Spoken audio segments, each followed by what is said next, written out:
Yo, what the fuck is up? How we doing? So, yo, Zafo, how you doing, Jay?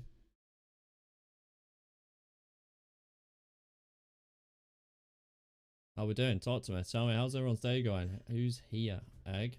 Jobs? Egg was here way before, just pure griefing me offline. Mr. Wiggles, handsome man.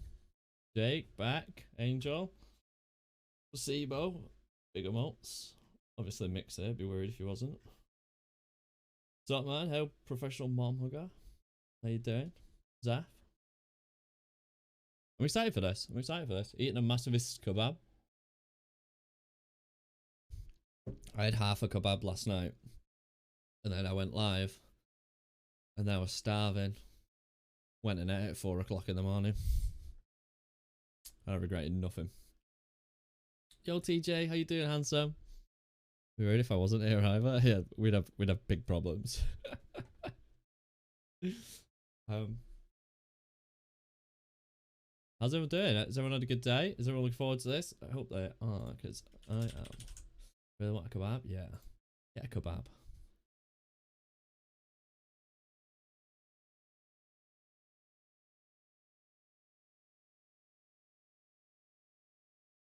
Same kebab just arrived, mate. Is everyone just scanning kebabs? Someone send me a kebab. Please.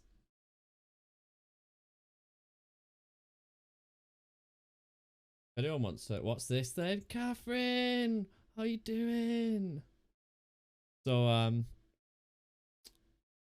if anyone hasn't caught me spamming it yesterday, all day, for 7 hours, I believe. I know. And she kicked off with me about it. She made it like that's a me problem. So what we're going to do today is me and Mick are going to talk about our issues with mental health, how you can help people struggling with mental health issues, how you can be a better friend, any resources you can sort of use to improve your own mental health. You know, you might not be struggling, but it might be better changes you can make. You know, and it's always good things to know. You should educate yourself on these things. Is it your problem? It's not a me problem. Oh, after all the Christmas food. Right, it's my girlfriend and mate's decision what we have. Oh god. Let's close you. So I'll just sit and talk to you homies for a wee minute and then we'll get going. We're gonna try and raise some money. We're only aiming for 100 quid. There's no pressure to donate, so please don't if you don't have the money. If you would like to, then please do. You can donate through this link. That'll tell you all about it. The money will go through to Mind. They're a great charity. I've had some people close to me work with them before. They've helped me before, and they you know, it's good. Anything we get, I'll match up to £100. To £100 goal. If we go past that, I'll probably raise that to 250, and I'll throw £250 of my own money in. So yeah, no pressure to do that. The Tiltify thing isn't on here, but it's on the next slide with next scene with me and Mick. So we'll see them come through if anyone donates. But if this has helped you in any way and you have some money, please donate to them. You don't even have to do it through here. And if we make any money through subs and stuff, I'll chuck that into the pot. Let's raise some cash money.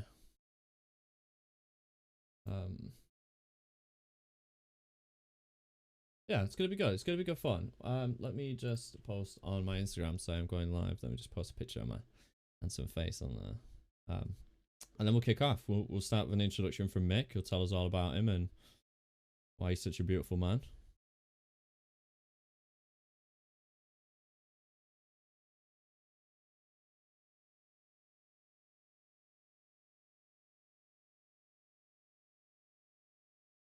Mick he is a very beautiful man, isn't he? I've had the pleasure of staring at him for the past hour.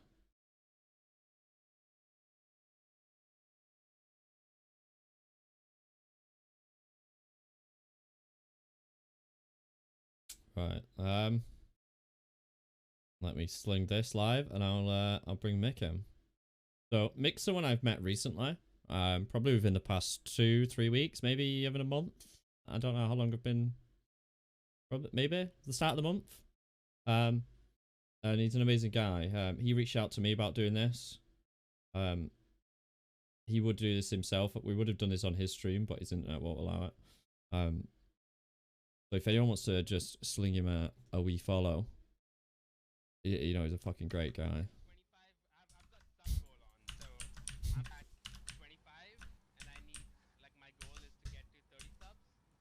What, tonight?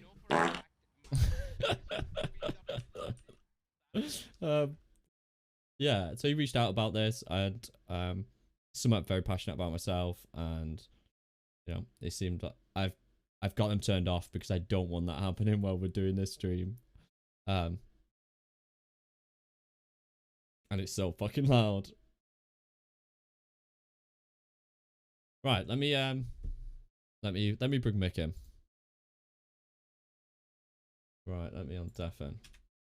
Hello. I need to turn that mute key off first before I start talking. Oh, what the fuck? We've raised 40 quid already. Oh, shit. Right, who's this? Fox, Daniel Holden, and Wiggles. Thank you so much. Fucking blast. A couple of hotties. Do you want to give us an introduction about yourself, and we'll kick it off from there? We're just going to dive straight into it. Amazing. Straight in. So, yeah, hello everyone. I'm Mick, or Mikwyld, as you may have seen in Twitch. I did stream for a very long time at the start of last year, and then due to some changes in my life, I stopped for a while, and then tried to restart in a new location, and I've had some difficulties doing so since then, annoyingly. But hopefully in the next month or so, I'm praying that I can start streaming again and get back to there. I am 26. To let you save your guessing of how old I am, because I'm only 26. I may look older. Hopefully not. I think you look younger. You've got a little baby face going on. See, you would say that. You would say that because I've shaved. I've like trimmed and sharpened myself up for the stream. Definitely. But no, I appreciate that. I used to get people thinking I'm like 30 odd, like older than that for some reason. I don't know who thinks that, but hello, similarly aged male from a Mr. Wiggles, whoever that is. I'm from Southwest Scotland, and yeah, I'm buzzing to be able to sit here and talk with Kieran about this. It's something that's very important to me, as I know it is to him. As Kieran probably already said, we've only spoken maybe. I think our connection would have probably been through the Valorant tournament put on by somebody. Don't know who it was. Just a random one we joined, wasn't it? Some random Valorant tournament. And yeah, I think I saw Kieran had posted some stuff on some socials about some mental health things and how people should talk about it. There's the whole thing about talking about it, and then there's the whole thing about men talking about it, but I guess we can talk about that later on in the stream. But then I was like, this guy, obviously it means a lot to him, and I was like, you know, stuff, I've had my struggles and I know you have, and if we can do something to help people or at least bring a bit more awareness to it, then I think we should. So that's why I reached out to Kieran. I was like, why don't we do like a co-stream and try and talk about it? So that's what I'm doing here, and yeah, pretty stoked for it, man. Yeah. No, it's been good to do this actually. I'm glad you definitely pushed forward with that, because I think it's good. It's a nice way for us to connect as well. Yeah, definitely. I agree. So I'll introduce me. If anyone doesn't know me, I'm a little bit worried how you've ended up here. But, you know, you guys are weird. So, I'm Kieran. I am a Just Chatting streamer and karaoke singer. Professional karaoke singer, I might add. Absolute pro. Yeah, I'm very, very good at it. You'll probably see me touring next year. So if you do, you know, buy some tickets, come through. I've, you know, suffered with mental health issues probably 90% of my life, probably from being a young teenager. and there's no resources back when I was a kid. There was no help. I think it's still very difficult to get help, but we're still in a much better place. Mental health issues are way more in the open. Probably, it's pushed a lot more on us that you should be talking to your friends. But that was never a real thing when I was younger. I think it's only as I've got older, how I sort of wish I had that sort of support, knowledge, or and just any sort of teachings, any resources, or literally anything. So it's something I'm passionate about, having dealt with it, and educating people on it, providing any sort of help, guidance, tips, anything. Yeah, I'm 27. I streamed quite a lot like the start of the year, fell off. My own mental health issues, led me to not being able to stream and enjoy it. And since then, I've been in a much better place. I'm back streaming, so again, mostly just chatting. We'll play some games here and there, but it's mostly just stay here, vibe. We have a good laugh. We listen to stupid music. Do a little DJ set for you all. Do some dumb handstands, which I'm also a professional at. Man of many talents, really. Yeah, it's going to be good. I think, like I said, it's something that's very close to my heart. It's obviously something very close to Mick's heart, and it's something I'd like to do a regular thing of if people like it. We can bring more people on, get some different points of views, different extremities of mental health issues, and just, open the topic up, just make it, a way more casual conversation that people should be having that they don't necessarily have or know how to have. If one person can come away from here and have learned anything that helps them, move towards being in a better place, then, we've done our job here. Yeah, that's sort of what we're going with. And yeah, I guess we can sort of just go into, should we go into the sort of stats of mental health and sort of like why this is important? Yeah, we can do.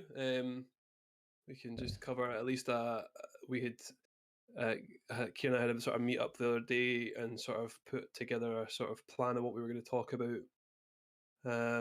But again, this only covers, I guess, the surface, I guess, for a lot of statistics for mental health problems, because obviously it's a very broad subject.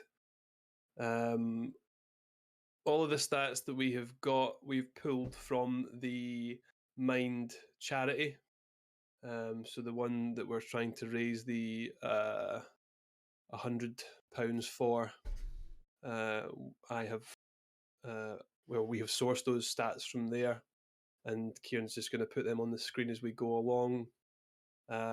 So whether we talk about them individually, I guess we can do, or we can just let you read through them and see exactly what's involved with it. Kieran, I don't know how best you want to play this out. So I just pulled out some of the big ones really. So if anybody's watching this and is sensitive to sort of like subjects that are triggering, suicide, self-harm or anything, some of these stats will cover that. The rest of it might not. Maybe our own personal stories could. So that's just at least just a wee warning before anybody sort of gets into it. Can't read them on mobile. I wonder if I can make this a little bit easier to read. This specific one. Yeah. Yeah, so I'll just go through these slides. It might be a little bit easier. So, thank you for the holocaust. 1 in 4 people. These are the people who will experience mental health problems of some kind each year in England, which is a ridiculous number. If you think about it, 1 in 4 people. It's crazy to think about. Don't know how many people are in it, but 1 in 4 of you, will experience mental health issues, which is crazy. And the next number is even worse. The 1 in 5 people have suicidal thoughts over the course of their life, which is harrowing. What a horrible statistic. And we don't do enough to provide, support for these people. It's not a conversation that people necessarily like having. So that's what we're going to do today. And 1 in 6 people report experience a common mental health problem like anxiety or depression in any given week. So it shows how important of a subject this really is. If when you're looking at it in terms of actual raw statistics, I know this is just in England, but I imagine this is either the same or worldwide. It's probably, a very similar horrible story, which is heartbreaking. So I think a lot of these statistics are really pulled from the life we are sort of shown to live growing up, and a lot of that very much stems from, well, at least in my instance, like a lot of it stems from like your upbringing and generally how you like develop your life as a young person.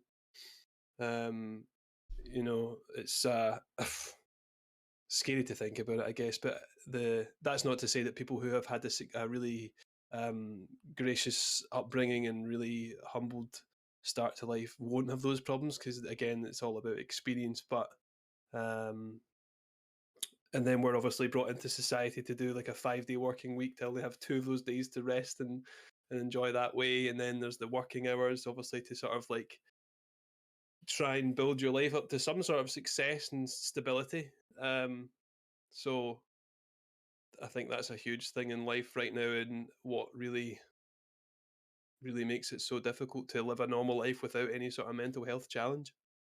yeah, and I think I think typically people from poorer backgrounds are faced with way more mental health issues. I think one of the other stats we have was I think I've literally got it here. Let me read the stat because it is interesting.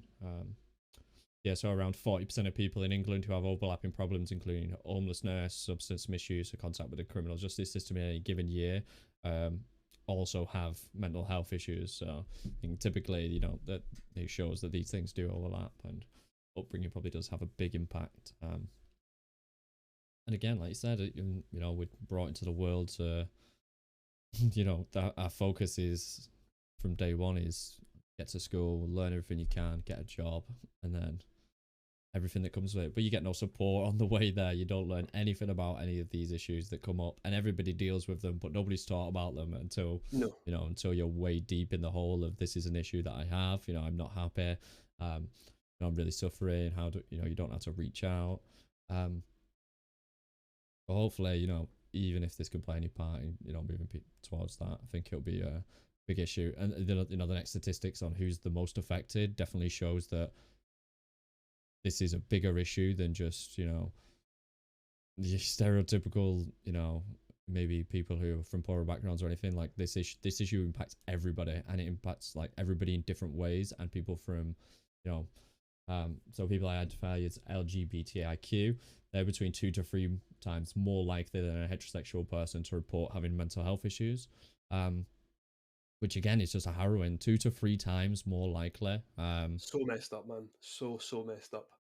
um Um, yeah, that's a really like scary one, because like the way I view it is that as long as people are happy with the way they want to be, then let them be happy. And it's just it's society's the hardest thing to like. I feel as over the past decade, or at least since I've been born, and maybe it's the same for you, it's been this huge push of trying to get people to just be okay with people wanting to be different or be the way they want to be. um or yeah, not, I say different, but like to them, if that's what they want to be their normal, then that's totally fine as well. And I support, as I say, them wanting to be happy.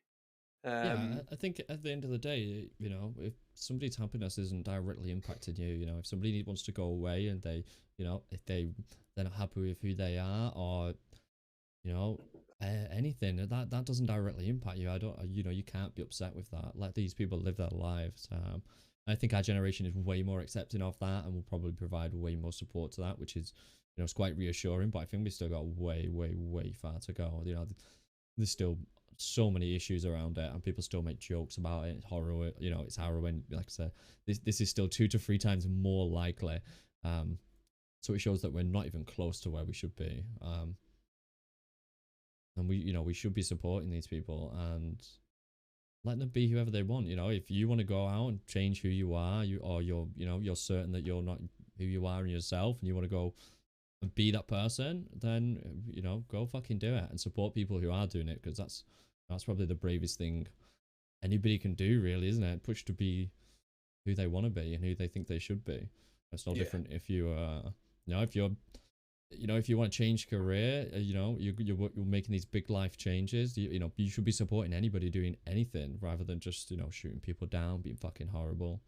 Um, and you know, we should be working better to, you know, make these numbers way lower, way lower to, you know, to zero. Yeah. Um, It's the same for these the two other statistics that you see on the screen. So 23% of black British people will experience a common mental health problem in any given week. This compares to 17% of white British people. Um, and I guess this, in the same way, shines on to the third one about the young woman between 16 and 24. Uh, again, these are people just trying to live their life. They just want to be like anyone else, uh, trying to find their way in life. And it obviously doesn't always go the right way for people, and that there's so many things that can influence that. Um, and sadly, we live in a society where I think what you're saying before is this: we're in a better place now than we were 10 years ago, or 20 years ago, or 30 years ago. And I think that like we're still in this generation of people who lived in a time where these changes were like shown as being so unacceptable, and it was told that that was not the norm, and they were so against it. And so people are like, oh, what? So I can't be different. I can't be the way I want to be. That makes me happy. I can't be this way. And it's like, I really look forward to the time where, say, another 10 years or another 20 years, where we are in a way better place where the world can just be as happy and colourful as it is, and not make a difference to how people feel about it. I'm not saying that there's not going to be any mental health issues in that time, because they're guaranteed will be, because again, it's just going to be the way it is, sadly, where people have struggles and people have challenges that they want to face, um, or they don't have the choice to face. But hopefully, as I say, the plan would be is that things will be a bit more accepting in the yeah, future, is the hopefully the plan. yeah. I don't think, you know, your own appearance or anything like that should have any impact on other No. people's lives to the point where it affects somebody's mental health. So, you know, we have to keep working towards that. And if, you know, it is slow, baby steps, and we are miles away, but we are Time heals. exponentially further than we were 10 years ago. You know, I can see that from, you know, previous generations and how they are. Like I said, we are still a way off, and it's crippling. I would love to get some more people involved, you know, to come on and speak about their experiences that are not, you know, a straight white male that's probably, you know, way lower in the statistics. If anybody would like to join me and come and talk another time, or talk to Mick, that falls into any of these categories, you know, any other race, ethnicity, gender, you know, we'd love to hear about your experiences, and, you know, have somebody to relate to, because these are stories that, you know, I can't personally, more likely Mick can't personally relate to, because these are just, you know, we're not targeted in them because we drew a lucky card, which is harrowing. It's fucking awful. You know, so all we can do in ourselves is just make sure that we're the type of people we'd love to see more of, and, you know, be loving, caring, kind, regardless of any other factor that somebody cannot change. And just, you know, let's get people towards where they want to be, and where we should all be, or we should all be happy, and, you know how we look, or, you know, the gender we are, our sexual orientation should not become a part of any other people's lives or anything like that. But bless. Oh my I god. think. Well, we've just beat our goal. Holy shit. Juicy, thank you so much for the 50 quid, mate. I love you. And Egg, thank you so much for the 25. Well, That's amazing, guys. Well done. That's class.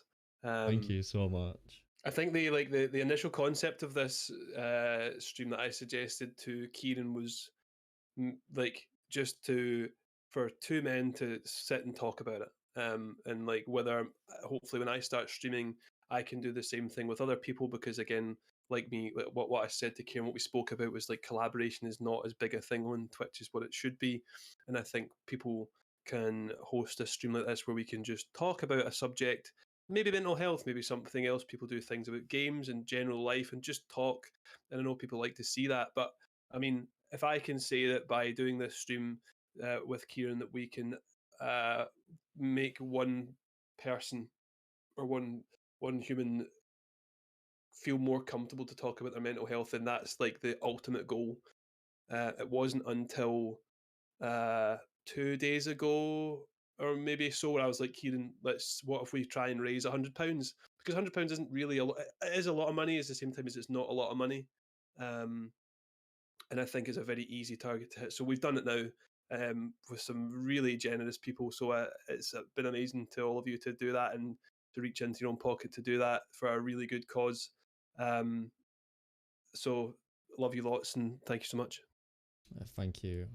So some other stats that we've not covered that are probably still pretty harrowing. I'll just run through them. So, this breaks the further down into, what actual issues people suffer with. So like mixed anxiety and depression affects 8 in 100 people. Generalized anxiety is 6 in 100. PTSD 4 in 100. Depression is 3 in 100. Any sort of phobias is 2 in 100. OCD is 1 in 100. And panic disorders, a few of them 1 in 100 people. So these are still pretty fucking high numbers. Bless, thank you so much for the £5, Karen. You've donated to the wrong one, but I will donate that for you. So thank you. I'll read this out because I think it matters as well. So you're doing great things, lad, over the past few weeks, especially, but over the course of the past couple of years. COVID, I've struggled mentally, as I could imagine so many others have. It's been a long couple of years, as many. Much love. Thank you. I just hope people can relate to this. There's some validation in hearing other people say they've struggled. And we'll go into our own stories shortly. Just wanted to mention the stats because these are harrowing. It shows you that, this is a real big issue. Whether, because these are things you don't see every day. You don't see people fighting these fights. You don't see the people, struggling day to day. They're struggling to make it through the day, or, they can't go outside without having a panic attack, or they can't wait to get back home. So the numbers don't really make sense to you until you actually, hear them and sort of, relate to it in that. So there's another one of 1 in 5 people have suicidal thoughts, 1 in 14 self-harm, and 1 in 15 have attempted suicide, which is absolutely fucking crippling to hear. We just, as a society, we cannot accept that 1 in 15 of us just does not want to be here. When these are people we could be, people we could be helping and, saving, changing their lives, anything. Let me just sling this guy from chat. Yeah, so, I hope these numbers have helped. This guy's getting putting it slammed. into perspective. Put it into perspective is the one thing to think. And like, obviously, the numbers of people even watching here, 1 in 5 of you have suicidal thoughts, which is insane. And when we go back to talking about what we were talking about before, where obviously your upbringing is a massive thing, a horrible thing to say is that like none of us really asked to come into this world. So like we've just been put it on a plate to then say like, here we go. People who have decided to have a child have said these are the directions you should follow. And people don't realize, it's like, see the thing at school, people always think that your teacher is like the professional. Your teacher knows how to do everything. They're the one that teach you. But you forget that they have their own life and they have their own struggles, and so they don't always get it right.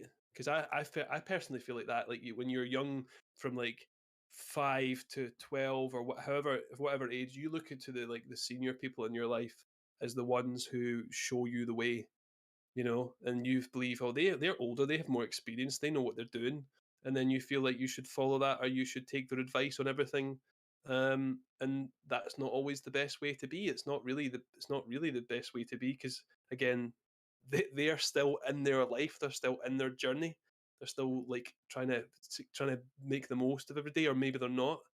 They're still trying to like work out what makes them happy, because like, I'm 26, I don't know what I want to do with my life yet. I'm like a quarter, if you say like life's 100 years, I'm a quarter of the way through my life. Should I know what I want to do with my life by now? Maybe I should, maybe I shouldn't. I'm still trying to work that out. But I think now I've reached a stage where I realize that the most important thing is like who you surround yourself with. And so I've like whittled like my friend group down to like so few friends because you only really need the people there that matter. I would much rather have 5 people that really matter and care about me and look out for me than I would have 20 half decent friends. Do you know what I mean? So um I it's think just that's probably my biggest learning, honestly, yeah. is that same thing. You know, we're told from school to get, you know, through life and figure out what you want to do as early as possible and start to working towards, you know, that goal of this is who you want to be, your career, this is your career for life. And start, you know, smashing through it, just aiming for that, you know, then you start working towards, you know, the next steps, like having a family or something. I don't think anybody ever actually stops to tell you that just stuff is not that important. You know, people make it this far and they just don't even know what they want to be doing, like you said. And you know, there's way more important lessons to be had. Of I wish somebody would have come back and told me, like, Kieran, please, you know, the people you surround yourself, like you said, are super important. I had the revelation. I can't remember what it was, but I was just sat at some point. I thought I was having a conversation with some people. And I was listening in a group, and I was listening to what they were saying. I just thought everything this person has said and everybody has replied is so fucking horrible and negative. I was like, they've not said one good thing about anything like I'm listening to. They're literally just saying, you know, anything to be said about, oh yeah, you know, that band shit, or yeah, that person's a dick, you know, I never really got on with, they're a dickhead, you know, they've never done anything to me, but I just know they're a dickhead. It's like, and that stuff, it goes into your brain. Your brain's like a sponge for all this horrible fucking energy, and then it's not till you like, you sit and realize, I'm like, well, I'm a negative person because all I hear is people being negative and horrible all the time. I think like it sort of started reflecting in me as well in like some points in like self-depreciating humor, to the point where it's just like constant, and it's like, you know, I don't actually love who I am anymore because I've just absorbed all this horrible shit from people just pure yammering on. Yeah. So my group went from like 25 friends. I probably got, probably like you, probably got 4 or 5 friends, and you know, I love them to bits. I would tell them absolutely anything. You know, if they rang me at 5 in the morning, it was like, listen, I've got an issue. I'd be like, you know, I'm there. Do not worry about it because I know it's serious. And I know they can talk to me like that, and I know I can talk to them like that. And I know if we're ever joking around and stuff, it's not just pure negative and horrible. It's a blessing. I think, you know, as you get older, you definitely realize that friends are super important. And, you know, having a big friend group at the time might seem amazing, but It's just a number, really. Yeah, of course. It's just a number. Yeah, I think like I have in my life, I guess if you're happy, we'll just sort of slowly proceed into yeah. like my experience. I guess I'm not trying to blabber on for like too long, but I think when we're talking about who you surround yourself with, there's been quite a few characters in my life where my mum's very good at describing them as what they call like an energy vampire. So like regardless of to what you say about any particular thing, the energy is sucked from you because you're like, I'm passionate about something and I like this, and you go, oh, they just go, oh no, I don't like that, and you go, oh, like this is how that's made me feel really different about what you said, and now even though I like it, you're telling me you don't like it, so you're left in this like lull in between where really, you know, be appreciative of what people like, and if that's what they like and it makes them happy, then be happy about it. That's like you saying, Kieran, oh, I had a kebab last night, and I went, oh, kebabs are disgusting. Why would you eat such a thing? And you're like, well, I ate it and I enjoyed it and it made me happy. And maybe I feel a bit rough for it today because it's not the healthiest thing in the world, but still tasty as hell. And you like you get so excited when you order it and you can't wait for it to come back. So bring on the kebabs. Um, Yeah. The only thing we'll allow in this chat is slander against people that don't like prawn cocktail crisp. We will, as a group, we will allow that. But anything else is off limits. Again, if you, well, that's not to say that if there's another flavor you like more so, then good for you, and I'm glad you enjoy that flavor. No, I will do. The so yeah, to like give you a sort of, I don't know how long this is going to take because I've got some like bullet points, and Just so keep it's going. Kieran. Just do not worry about it. Sweet. Okay, so I'm 26. I think my parents separated when I was 9 or 10, possibly. Never really understood why. Never really got it, and so um, there was maybe again this stems back to the whole thing about people living their life as they go on, and you expect the sort of senior people in your life to know what they're doing, and then you've got a mum who has never had two kids before at this age, who's never been on her own at this age, and is still learning how to deal with it. And so I'm blessed to be that my mother is incredibly supportive of what I do and is very generous, and listens to me, and has done incredibly well considering the circumstances. But again, there's other scenarios in that where other people get involved in your life that maybe are like replace that father figure in certain ways, and then there's the new challenge of trying to like understand that in your life, that this is a new person, this is a different type of person, this isn't the person that brought you into this world, and they have their benefits in certain ways, and also they have their flaws in others, like any person, I guess. But that kind of whole is a sort of very brief description of like my life. Messed me up in quite a lot of ways, and really I've then, through the sort of most important, say people say the most important years of your life, I guess, are when you're really like, I don't know, like 0 to 5, or I don't know, what do they say is your most important years of your life, Kieran? What would you say is the most important years of your life? Oh God, I've got absolutely no idea. Mine are probably now. Yeah. So I'm the same. I guess like when your brain's still developing, I think your brain stops fully developing when you're 25. I think is the statistic. I think I might correct me, chat, if I'm wrong on that. If anyone else knows the actual age as to when your brain stops developing, but so obviously that happened when I was 10, when I started to fully understand people, that are started to understand people a bit more, that wasn't just what was shown to me by my parents. So your teenager years, basically.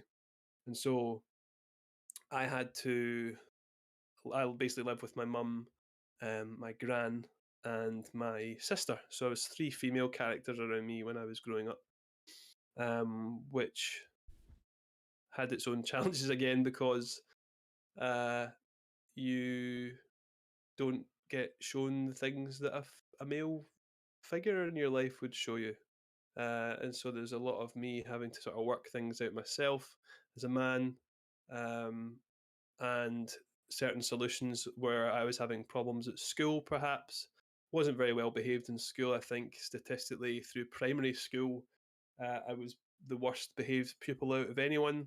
Had the most time spent in like the timeout section, where they basically send you out of class to go and sit in a class for 30 minutes, and then you go and have a meeting with the head teacher. And just, whether the reason for my bad behavior was down to the experiences in my life from bad, or like a challenged parenthood. Parenthood, is that the right term? Yeah. Basically, experiencing sort of some difficult parental experiences probably had an impact on how I was at school, and wasn't very applied. I'm not a very, I don't have the best qualifications in the world. I like to think I'm quite clever in the sense that I know what I'm doing, and but like with maths don't even ask me any maths questions, because I'll have to bring out a calculator to comfortably do it. Um, and I'll admit that, because I struggle with numbers. Um, Science and stuff I was okay with it to a certain degree. My sort of subjects that I really excelled in at school were like music and like craft and design, where I did like woodwork stuff and stuff where it's more like hands on. Um, yeah, Kieran, sometimes I'm the same, and I do like get confused with the calculator also. Like I find myself having to redo it like 3, 4 times. So like that's obviously, like, as I say, like a brief description of my like upbringing and how that has affected my mental health. But on the positive side, I have come through that the best way I could have, because I basically took the time in myself to fully understand what was wrong with me, and I now understand that it's because of the experiences that I've had. Not to say that I still don't have problems, because I definitely do. Um, Relationships, I guess, with another one, coming away from family into relationships. I have this thing where I'm straight. When I meet when I meet a girl, I basically fall for them immediately, and like fully commit myself to them, because I only really invest time with people who I know quite quickly are people I want to be around. And if that person makes me then feel happy, then I'll stick with that person. So that I've only been in like I say I've been in 3 long-term relationships. Three, two. We'll say 2. One was 4. One was 3 years, and the one after that was 6, which I've came out of in March this year. So I've been out that nearly a year, with 2 great people. They are decent people. They were taught me a lot about life. Also had their challenges, because again, I think the influx of challenges I had from being brought up caused me some troubles in relationships as well, and I made some bad decisions. I've done some bad things, but um, you know, I've learned from those mistakes, and we'll move forward without those. Moving forward into new people. Shout out to the Artful Dodger. For anyone who doesn't know the Artful Dodger, I'm just going to give her a big fat plug, Kieran, if you don't mind. Send it, mate. Send it. Who is sadly working right now. Otherwise, I would have loved for her to be here, because she is very passionate about mental health as well, and is a great person to talk to. It's also my girlfriend, currently, who's a beautiful, beautiful person, and I love her very much. So there's a wee plug for her. But yeah, so she's obviously she deals with her own mental health challenges, and so do I, and we're being quite good with supporting each other with it. So as like a result of the experiences that I've had with mental health, I basically have certain habits I've stopped some of them, but I had certain habits that I basically do to how would you put it? Yeah. How would you explain that? Coping mechanisms, I guess. Certain coping mechanisms, and also things as a result of being stressed because of your mental health. So like I get anxiety to a degree not as bad as other people. I have had 2 panic attacks in my life. One of them was about 4 years ago, and the other one was about 3 weeks ago. As to show you how common they are. But my biggest thing is that I overthink any scenario. I just like will get into a situation where I just I start questioning, and it's like, what if this happens? What if this happens? And then you start leading on from that, saying, oh, well, that means this person's going to do this. And then you start doubting things, and then you start getting really worried. And the biggest thing I used to do was bite my nails, which I've stopped doing mostly. So I still have my nails, but like I guess it was just a thing where I was just like this, like, oh my god, like I didn't even realize I was doing it. I would just bite and bite and bite, and it's like the worst habit. And amazingly, this sounds so funny. Since meeting Liv, I've stopped, weirdly, because I don't feel like the need to. Don't know why. Weird. That's plus. Really, really weird. But so I did that. It's the skin around my fingers as well, like I'm really bad with, and like, yeah, it's just a really horrible thing. So like, in a way, like that is a sort of way of self-harm. Self-harm is huge. Like, doesn't necessarily mean, like, people always associate the whole thing of like self-harm with like cutting your wrists or cutting your legs, or like starving yourself, but there's like so many ways of doing it that people have no idea about. Um, I'm so glad that I've stopped it. But again, like there's another thing that happens to me when I get stressed, and I don't even know if you can see it. Like this like thing breaks out in my hand. Is it going to see it on the camera? No, not really. I need to focus it probably. I don't know if I can see that there. There's like a red, you can see like a red bit like here. Yeah. Now see when I was in France, where I was like stressed, my whole hand was blistered. The whole back of my hand was blistered. And that's nothing to do with me directly doing it, but because my mind is in this stressed like format. What color did I have on? Was it that one? We'll go with that. Yeah. It just seems to blister out for some reason. And it's since I've come back from holiday and had a good time, and all the stresses of holiday have gone, it's gone. I don't explain that. That's just a health condition. I'm going to say is like it's only on my right hand. Weirdest thing. Weirdest thing. But again, that's related to stress, and when you get uptight, obviously your body, a lot of the stress that you get is like subconscious that you don't really think about. Because I always like to think, oh, I'm okay, I'm all right, I'm fine, like. But then there's always these things in the back of your mind that you're like constantly cycling through your head, and then obviously that's why I'm thinking I'm on holiday. I've got this money. I've got money to spend. There's these things to do. There's the COVID things to do. There's the flights. There's the transfers. We can't be late for the transfers. There's other people who you feel partially responsible for in your group that you want to make sure are all organised as well.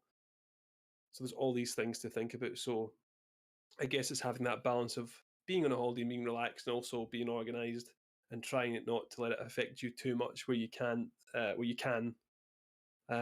So that's like the next sort of thing I was putting about was like trying to take control of it, which isn't always possible when you're like trying to take control of your mental health and your own challenges. As I was talking before about anxiety like will just creep up on you and like grab you by the shoulders. There's nothing you can really do about that apart from just try and give it time. Is what I try to do, and like try and reassure yourself as much as you can that like you're going to be out of that situation eventually. You're going to be away from that eventually. You're going to be in a better place at another point in time. You just have to let it go past, and obviously you have to face the challenges that are there. Panic attacks. So people have different panic attacks. I've been with people who have the different experience. I will not go into it too much because it's a really horrible thing. Again, it's like the whole anxiety thing where it just encroaches on you. The first panic attack I had, to give you an example of what happened to me and why I had it, was the first one when I used to work for a well-known motor company, motor manufacturer, and I was down in Milton Keynes doing a training course for it, and I was getting the train back up to Scotland, and it was busy. The train screens weren't working. I wasn't sure if I had everything on me. I was very rushed. The taxi was late to get into the train station. The trains were really busy. Couldn't find my ticket. All these trains rushing by, making a lot of noise. And like I was in the train station, I just had a total, like basically ducked my head between my knees and just had to like breathe. Just couldn't was just like I can't even explain it. Your head just starts to rush, and it's like I need to chill out for a minute. And then it's sort of like the train arrived. I'm still like midway through this panic attack, and I had to get on this train, sat in this seat next to a guy who, sorry to him if he had a condition, but his body odor was the most awful thing. It was very hot. There was people standing in the aisles, not letting you people get past, and I'm like, this is a bad place that I can't get out of, and I don't want to be here. Like I want to be out of this. And so eventually I just like basically put my headphones in and just quickly tried to play something on my phone and just shut my eyes like this, and it was just like trying to just basically take my head out of the situation. And fortunately enough, I was okay. And so that was a pretty harrowing experience for me because I'd never had anything like that before. But like horrible, and it scares me to think back to it. And then the second panic attack was when I was in France. and I was having a great time. Liv and I were on our own. We just went and did we got up really early one morning. Weren't feeling particularly great. We're a little bit rough because we were out drinking and stuff the night before. And we went up to the top of the mountain and skied and snowboarded down. And then we were sitting. We didn't feel very good. Neither of us felt very good.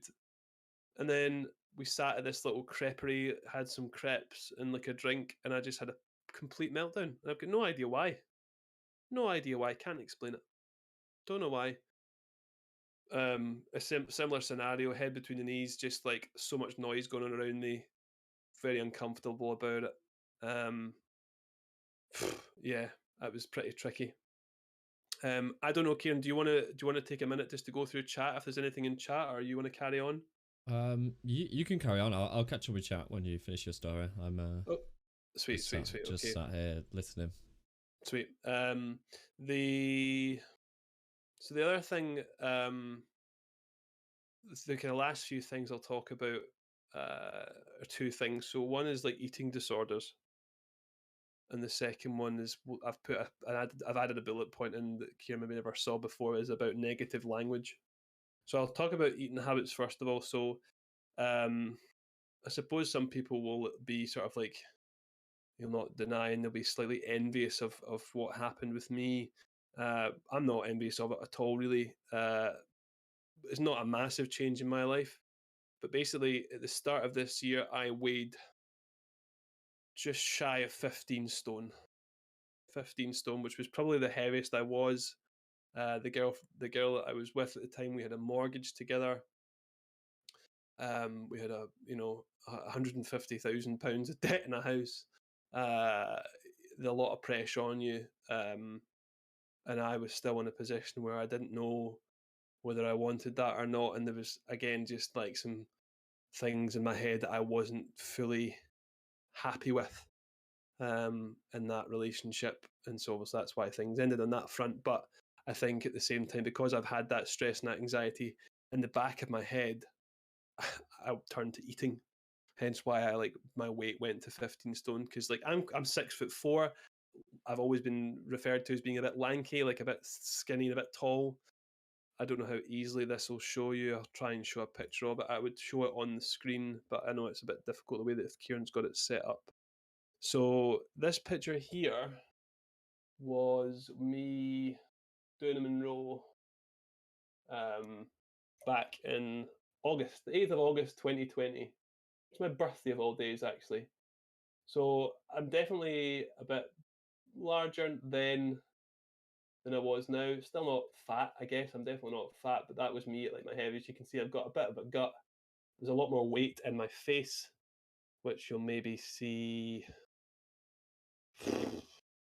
Not really there, to be fair. That was me and do another hill walk sort of thing. But again, a bit more heavy and a weight on my face. And then the whole breakup happened, and then through to December. I know this is probably no one really wants to see a picture with me with my t-shirt off, but I'm going to show you it anyway to show you how different it is. So I'm way skinnier there. Yeah. So yeah, that's a lot of weight. You can see it in my face. My face doesn't look anywhere near as heavy as what it did before. You've now all seen me half naked, so there you go. That's your little treat for the stream. Yeah, so if anyone wants to donate some extra money. So that was that. So that was all down to, I think, stress. I didn't naturally not eat. I never found myself avoiding food. I think my habits changed in that time, and I just didn't want to eat as much. And truth be told, when I lived in the house with my ex, she was incredibly good at looking after me and had meals prepped for me and stuff, and we would prep dinners together and cook a lot bigger meals at night, and I would have way bigger lunches and stuff than I do now. So yeah, that's a sort of change in my life that's obviously as a result of my mental health. So that gives you an example of how things change. I have put weight back on. So I went from just under 15 stone down to 12 and a half stone was my lightest. And that was over the course of about 5 months. Which isn't a lot for losing that sort of weight.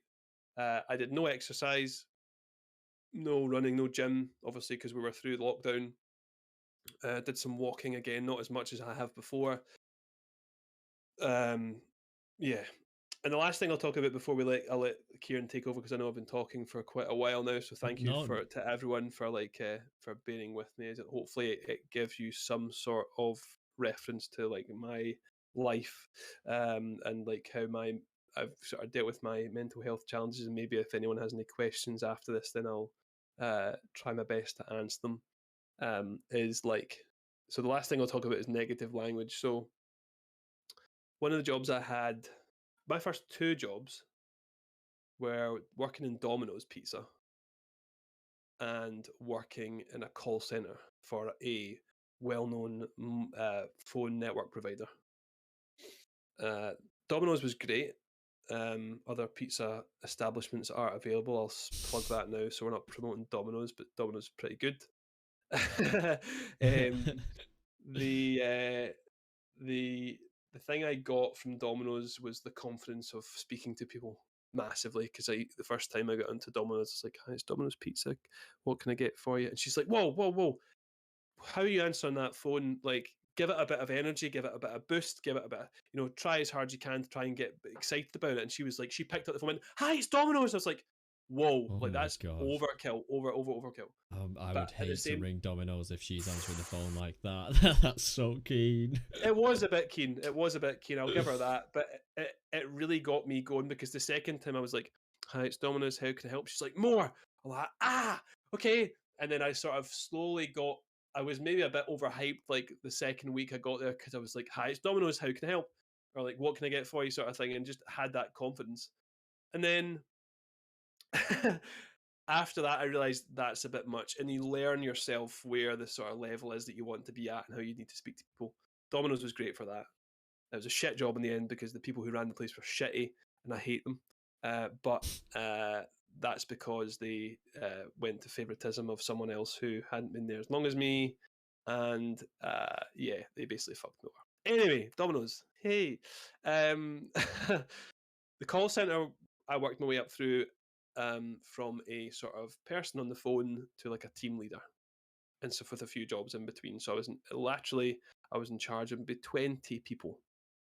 And you learn, basically, as a manager in these call centers, you speak to customers who are irate, angry, want to speak to a manager, and someone with responsibility. And I basically, with no help but my own, developed this way of basically understanding angry people and understanding people who are negative and trying to want to help them.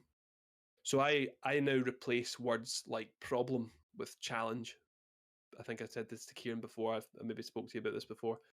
Yeah. Which is a huge thing, because people go, "Oh, I've got a problem," and you go, "Fuck." Sorry for swearing, but you go, "Oh no, you've got Yeah, a you can problem." swear. Fuck, you've got a problem. Whereas now I go, "Look, we've got a challenge," and people go, "Okay, what is it?" As opposed to a problem, you go, "Oh, what is it?" Like, I don't want to talk. I don't want any problems. But people are more warming to a challenge. Um, you know, it's not like, even on the phones, it's not sorry for keeping you. It's thanks for waiting. You know what I mean? Try and revert that language to a more positive impact. It might even have the smallest, not even have a more positive impact on their day, but maybe a lesser negative on their day. And that way you can minimize sort of negative language. And, quite regularly, not to blow my own trumpet, when I'm dealing with customers and day to day, or when I was in my previous job, was dealing with customers day to day, I always quite regularly got sort of praise for being like a kind of pleasant person to talk to, and a nice smiley face, because I just have this way where even if I'm having a shit day, I can go click of the fingers and turn and go, "What's happening? How you doing? What can I do for you?" Like, I'm just like happy to be there to help someone and forget about my own troubles, which is a big thing, because people can't do that. A lot of people can't do that, where they forget about all their other troubles, and they let that encroach into their working life. So I think through my own experience, that's the way I've been able to overcome that, is by switching off my own problems, and then focusing on what matters in the moment. Because any therapist will tell you this. Don't think about the future. Don't think about the past. Just live in the now and try and make the most of what's happening in the now. And you never know, that might end up influencing a better future for you then to be able to forget about the shit in the past. So yeah, that will be. I'll stop at that as because I've been yabbering on for a while. But yeah, hopefully that gives you a sort of idea of how my brain works, how my mental health affects me, and how I deal with it, I guess. Yeah, that was blessed, mate. I've really enjoyed listening to that. That last bit as well. I think you've raised like 3 or 4 things there that we'll come to a little bit later on as we run through the resources about like negative language and stuff. So you'll probably be a really good example about that. Sweet. So like catastrophic thinking is one. Jumping to conclusions. Negative language is another big one. So these are all things people don't think necessarily take into account in the moment, or maybe even in hindsight. But when you actually mention it to people and start bringing it into the conversation and enlightening on them, I think you start to click of like, yeah, I really shouldn't come at things this way. So we'll go through all that. But yeah, that was amazing. I think we've probably been through very similar situations. I'll go through my story shortly. So it's nice. I think it's probably why we connect as well. Yeah. We haven't fully sat and had a proper conversation, but straight we away we will definitely will. But you have like an instant connection with some people. And I think when you're hearing their stories and stuff, you're like, oh, we've been through very similar things. We've got a very similar sort of mindset. Yeah, so that was amazing to listen to. I think it was very, very, very relatable. God, I've got so much chat to catch up with.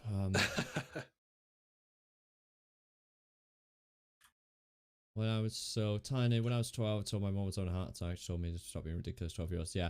So I think it's another thing of like older generations, they don't understand mental health, panic attacks, anxiety, or anything like that, which is why we need to keep making these things open, honest conversations, like educating these people who don't necessarily know, and why, mental health is so important.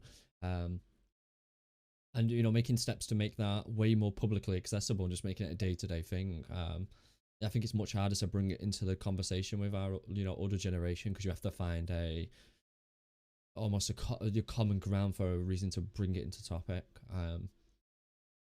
But I think we are doing better. Like I've sat with my parents, I've had these conversations. Like I remember the day I told my mum and dad, like I was like, listen, I need to go to the doctors because like I just don't want to be here anymore. I was like, I'm just struggling. I'm having a horrible time.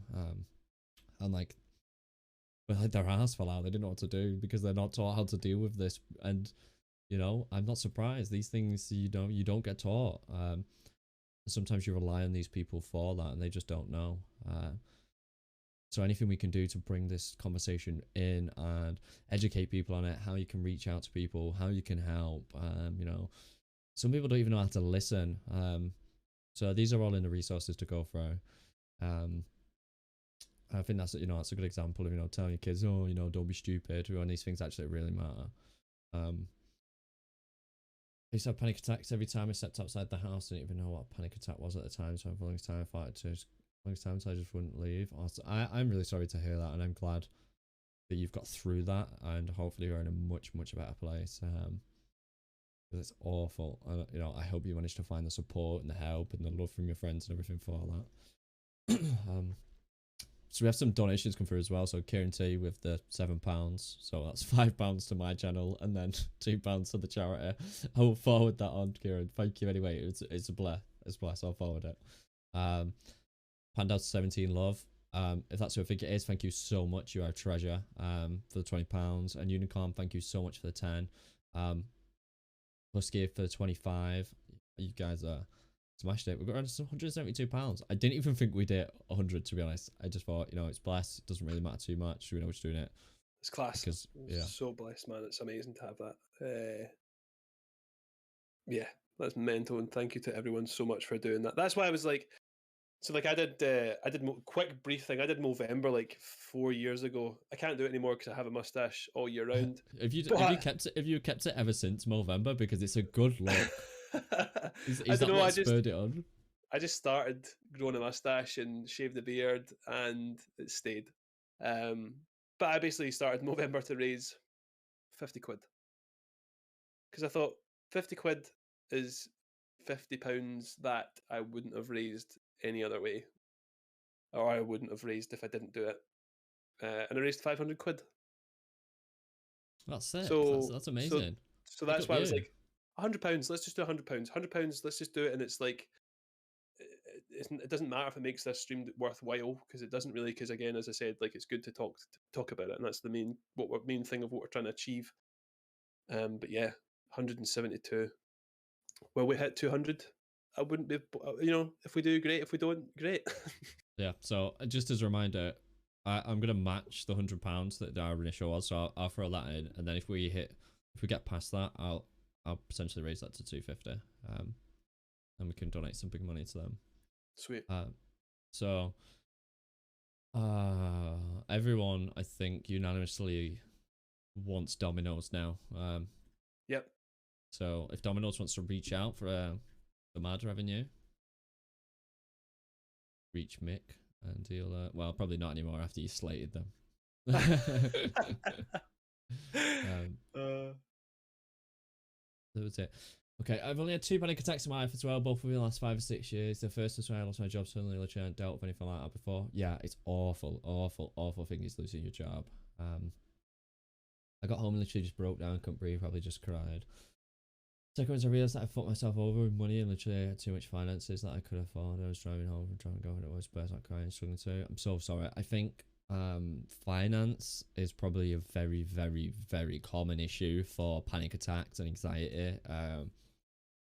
And I think I've got some more resources on stuff like this about how anxiety manifests itself, so hopefully I can run through that. But I'm sorry you went through that, and nobody prepares you for the sheer brutality of a panic attack, and the name does it no favors, because it doesn't sound very severe, does it? Like an attack of panic. You're like, oh god, I'm panicking. It's like it's nothing like that. It's harrowing. It's awful. So again, if this can educate one person on them and what you can do in the moment, I really hope it does, because it's awful. I think you could go your whole life and maybe never have one, or you can go your whole life and then just have one randomly for no reason. It could be something very minor. You might lose your phone, lose your job. These things out of your control entirely, and they'll just come along like that, bang, and next thing you know, it's like you can't breathe. You can't talk, you can't move, you're just crippled. I know you have to do, like, in the moment you just have to ride it out. Like, you have to just pray that you get through it, because you don't know what it is, you don't know what your body's doing. This is like a brand new feeling, a whole new sensation that your body's just like throwing out there. Yeah, we'll run through these as well. A lot more Domino's talk. I'm trying to find where you are in the chat and see if I can help out at all with any of them. Just a lot of Domino's talk.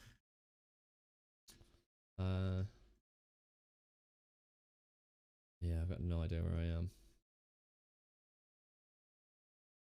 So there's placebo, and then yeah, do you want to take over just for there for a little sec while I just go get a drink?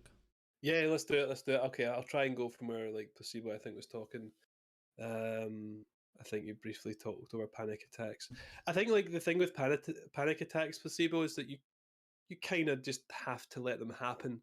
And if you're in a fortunate position where one time I had someone around me, which was my girlfriend at the time, who was very good with me and knew not to, like, really come and take control of me, sort of thing. She just, like, gave me space, spoke to me, just reassured me everything was okay and that we're in a good place. Hand on the shoulder is all you need. Some people, you might want to come give you a big hug, and you're like, give me space. Like, I don't want to have a big hug right now. So yeah, I think it's one of those things that you just you have to, like, let it pass, and it will pass in time. You just need to try as best you can to try and control it in a way that you're going to be sort of relaxed and okay, and sort of slow your heart rate down and stuff. Moving on down the chat to see if there's anything else. Again, there was some Domino's chat there. Domino's bangs. A lot of Domino's chats. Domino's bangs. Domino's bangs. Domino's bangs. Where are we? Anyone calling Domino's already wants a Domino's. They don't need encouraging. Blah blah blah blah. More Domino's chat. This is amazing. Making me want to order Domino's now. Domino's. For TJ says, as a person who worked in retail for 8 years, understood. Yeah, I think Yeah, I've retail never and worked in retail, but my heart bleeds for anybody that does, because like I deal with customers very briefly, and it yeah. just, you know, they can just be most horrible people sometimes. You know, some people don't realize there's another human being there, regardless of if you're face to face or if you're on the phone. Some people literally are just, there's such a disconnect as soon as you're dealing with an issue. So the best way I would recommend to anyone who has worked in a retail environment, because that's all I have done my entire life, as I said, Domino's call center, car sales, car after sales, more car after sales, and only now I'm doing a job where I'm dealing with customers less so. The biggest thing is eye contact and like focusing on the person and a smile for them to realize that you're there to help them. And it's not always the easiest thing to do, but see, to actually just like try and control that conversation with someone and just to be like, hi, how you doing? Like, can I help you at all? Or like, are you good? Is there anything I can do? Or, you know, have you got an issue? Like, because I'll try as best I can to help you, and let them know your intentions immediately, as apart from going, how can I help? And being like, or like, yeah, what can I do for you? And like not looking at them. Um, that's a huge thing, and it's what's not worked for me in the past, and is what works for me now. So that would be a recommendation for anyone who works in retail, because I've probably had a similar time as TJ in that. Where are we moving on down? Glad I don't have to work with customers in this KFC job. It's just a lot of chicken, Kier, I think. Where are we? Big Brain Energy says, Beck. That was about that was about you saying how you approach the conversation about you come at it as a challenge rather than a problem. Yeah. Just, I think if you put that into your head early doors, then you'll realize how much it'll change your life. Changing that one word, like, Yeah. it's amazing. And I start saying to people go, "Oh, we've got a problem." No, we've got a challenge. Let's deal with it. Let's try and sort it first, and then not only when the problem, if you fix a problem, you're relieved. You're just relieved. If you complete a challenge, you're pleased. So Yeah. it's even the outcome about it is totally different. Yeah, Mick, mate, you have a way with words. It's just words. Love you too, Cammy. That was wonderful. Thanks, guys. Fred, me, Mick. When I meet you, I'm going to comb your muzzy. You're welcome to. Tiny Had said, my mum just straight up does not believe in therapy. She's a self-help book kind of person, even though she's absolutely needs therapy. But I no longer try to reason with her. That's a tricky one, because again, depending on where she is in her life, certain people of a certain age like will not accept. They believe that like they know what they need to do to sort themselves, even though they don't. And it's only when they give in to these, when they give in eventually, or if she does go to a therapist, then great. And I hope that problem, that challenge that she has gets. I corrected myself. You heard it here, folks. He's lying. I'm talking absolute nonsense. I hope that like she can overcome that. And you know, I think again right now the whole COVID thing doesn't really help matters. But like live, live, and so do many other people. As I say, I don't know why I said live. But many other people have therapists in my immediate friends and family, and they definitely work. So I mean that's it, and hopefully I can reason with your mum and tell her that's what she should do. But yeah, hopefully that she can try and get that sorted. Yeah, opening up that dialogue helps so much. I remember when I told my parents I was on medication, my dad told me that he had did the same thing for 20 years. You had no idea, because it's just like the people. If you're doing it for 20 years, that just seems like the normality to them, and yeah, it reassures you that you're not the only person dealing with the same thing, and that might have helped both you and your dad maybe, to try and understand that you're not dealing with it alone, and hopefully you can help each other with that. Kieran, have we just hit 200? Yeah, so we had Lord Hal donated £28 has said, who the fuck is Mick? Love that guy. Loving this. So I've donated the money from Adam, not Adam, from Kieran and from Hal that went straight to the channel, to the charity. So that's what that comes through as. Sick. Amazing. So thank you, Hal. Thank you for £28. I didn't want to interrupt the conversation. Hey, Flip. Do you want to take over? Yeah, yes, I can take over. I don't think there's anything else. I'll go through some of the stuff about parents and stuff as well. I think it's very relatable to my issue as well, Tiny. And I know we have similar issues as well. So, what's going on here? I'm so lost. Hey, Dodger. There you go. Your missus is here.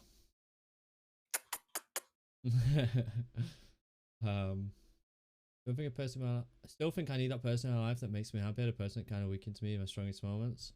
You just want to love yourself. You don't need a person to make you feel any type of way or anything. They should just above and beyond. I would not worry about finding anybody. Cool. So I'll kick off about me. Feel free to go get a drink if you want to get a drink, and I won't take it as you being rude. So me, I'm Kieran. I'm 27 years old. I've been dealing with mental health issues almost all my life. It took a lot of time for me to understand anything I was sort of going through, any sort of issues I was having. I'll sort of tell you how I got there. So sort of similar to me, all my life in school I was terrible. I was really naughty. I never paid attention. I'd oh my god, could you just put high wide wide wife. Carry on.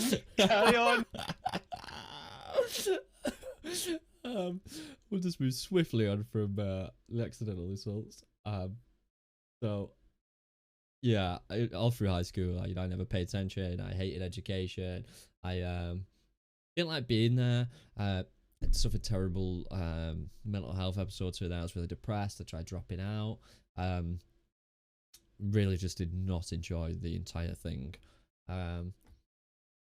Which we'll come back to. Hi Joe, thank you so much for the £20. Thank you so much.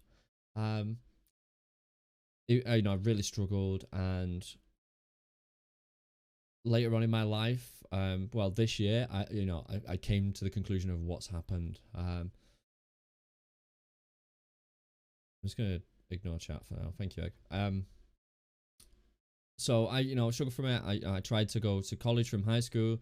I failed my last year of high school. I literally sat 14 exams. I failed every single one of them. I passed one, I think. Before that, luckily, my school was closing that I was in, and I sat my GCSEs early. I did them in year 9, year 10, and then all my year 11 GCSEs I just failed because I hate school, stopped going, just didn't turn up to exams. Didn't want to be there. I was severely depressed. I was really suffering my mental health. I was just breaking down, just having anxiety attacks. Hated it. Hated the thought of going. Some days I just wouldn't. So I thought maybe college is a good shout. I didn't like education, but I thought maybe college is the right path for me. This is what we drilled into us. Everybody know, like, you go college. And once you go college, you need to go to uni. Then you need to go and get a job. I was like, okay, I'll go to college. That's what my family want for me. Like, nobody in my family's ever been to college.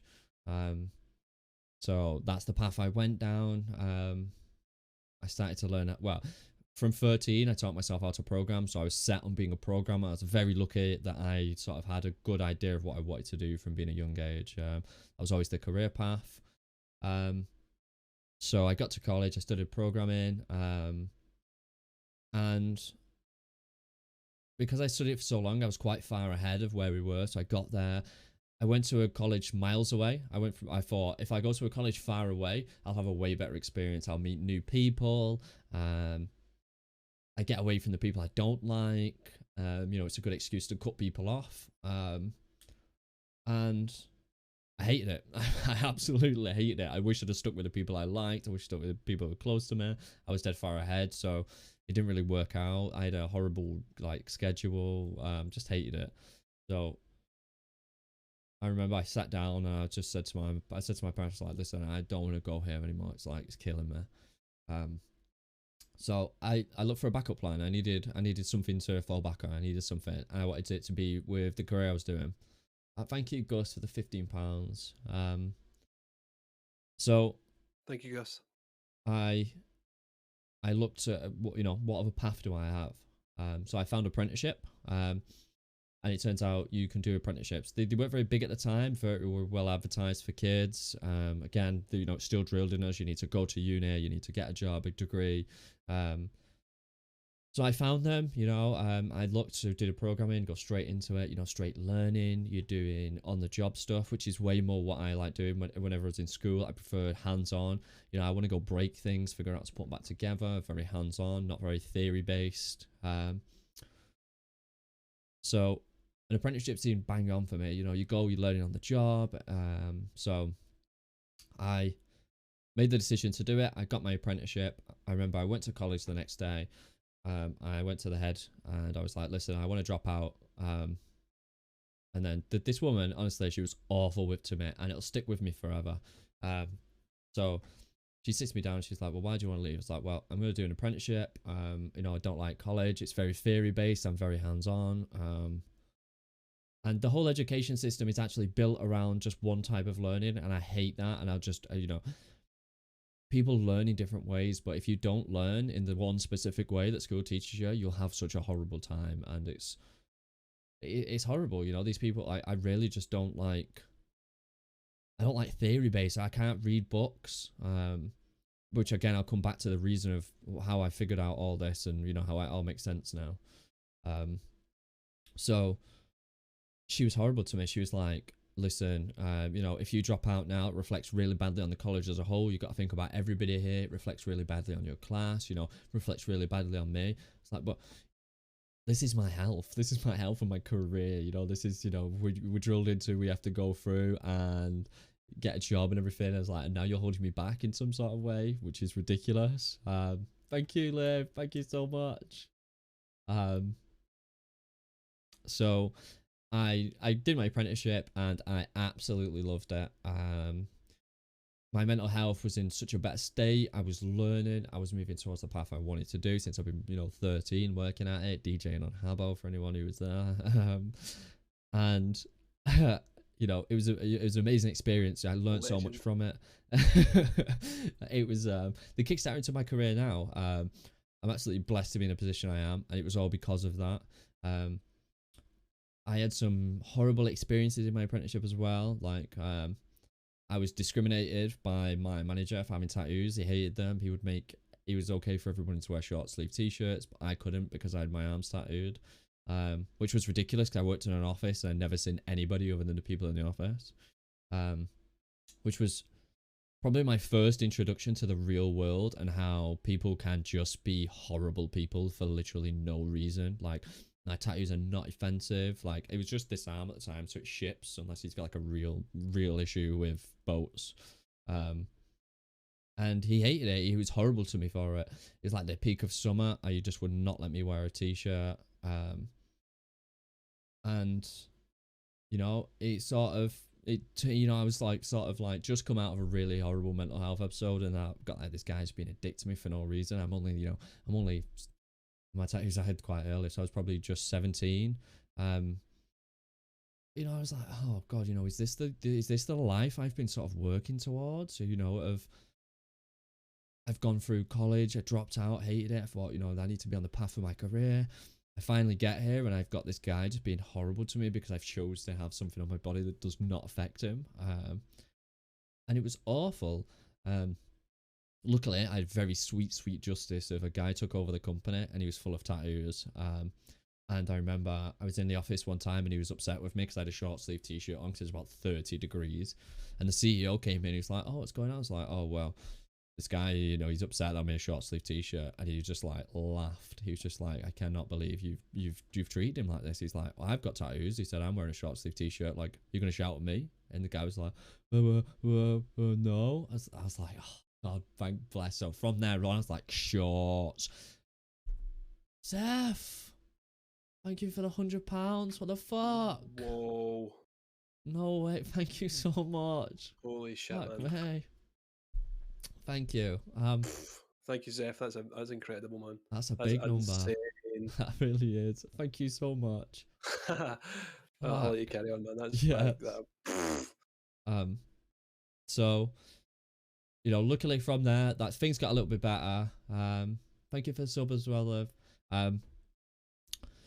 So from there, mental health was sort of a bit stable. Again, it's something I sort of suffered with in swings, roundabouts, and things were better. I think something Mick said, and it sums me up perfectly, is that when I meet someone, I spend time with them, I end up in a relationship with them, and I have since I was 15, 16.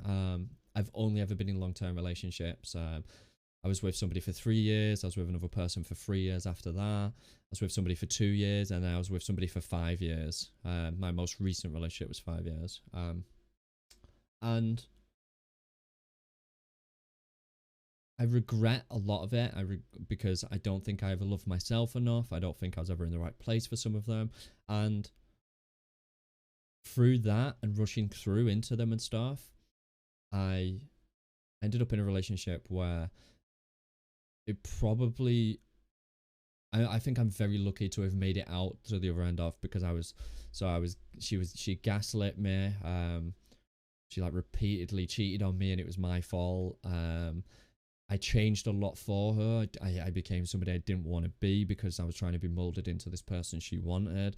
I started dressing different that I didn't like. But I thought, this is what you do. I was never taught what love is. Never taught what you should expect from people. I just think, oh, I'm in love and this person's saying these things, so I should be doing that. Like, oh, wow, what the fuck?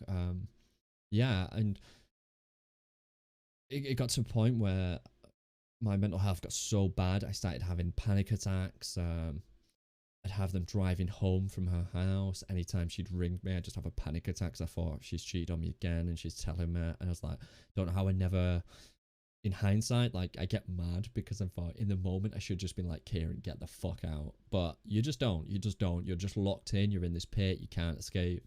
And it was awful. Like, I wanted to kill myself every day.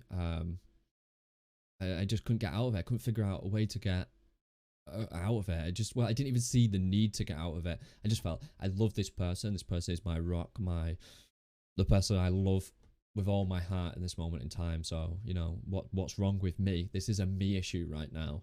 And then it sort of spiraled into anger issues. I've never, in all my life, I've never been an angry person. I think, like, if anybody knows me as a boy, like a teenager, I was just always relaxed. I was just always chilled. Love to talk, love to just vibe.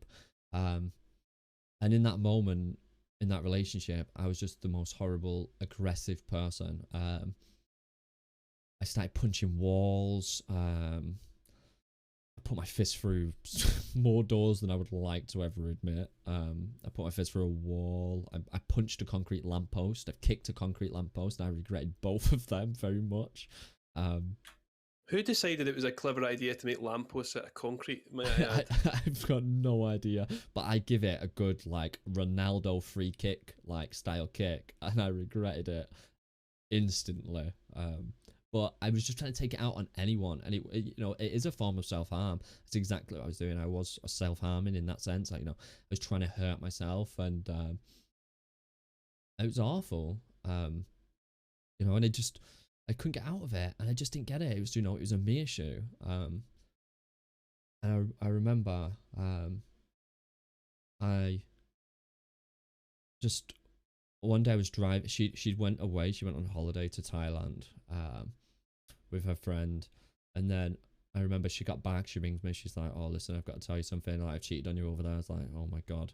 It's like, I was so used to it at this point that I was just like, this is a me thing. I'm not doing something right. I'm not being I'm not being the boyfriend I should be, because the person I love in all my life is finding,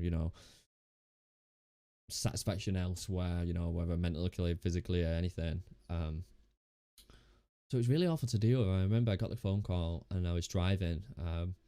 There's always this one place I used to drive to, I just used to sit, and he like overlooks the little city we're in, and I just sat there and I just sobbed, and I just literally I just had a breakdown. And I remember I rang my friend on the way back. I was like, listen, I need to talk to you. I need to tell you everything that's been going on. Because people started to think that it was a me thing. Like, I remember we've been out on nights out, and she'd be like all over guys or anything. And because I was in like this horrible mental place, and I was just like pure not in a good time. Like I used to go over and like drag her away, just be kicking off, and it used to look like it was you know, like I was just being a horrible boyfriend. Which I mean, I technically was being a horrible boyfriend, but this had all stemmed from things that nobody knew about. I never had this conversation. I never thought I could tell anyone. Like some guy was messaging her at one point, and then this guy came over to me and shook my hand. I literally just hit him. I was like, oh my god, I'm so. In hindsight, I would apologize to him because I should never have. And I'd just been put in such a horrible place, and that's just not who I am. You know, like I'm not a fighter. I'm just so relaxed, and I've just like seen myself turn into a monster. So I remember after that happened, I was driving back, I was sobbing around my friend.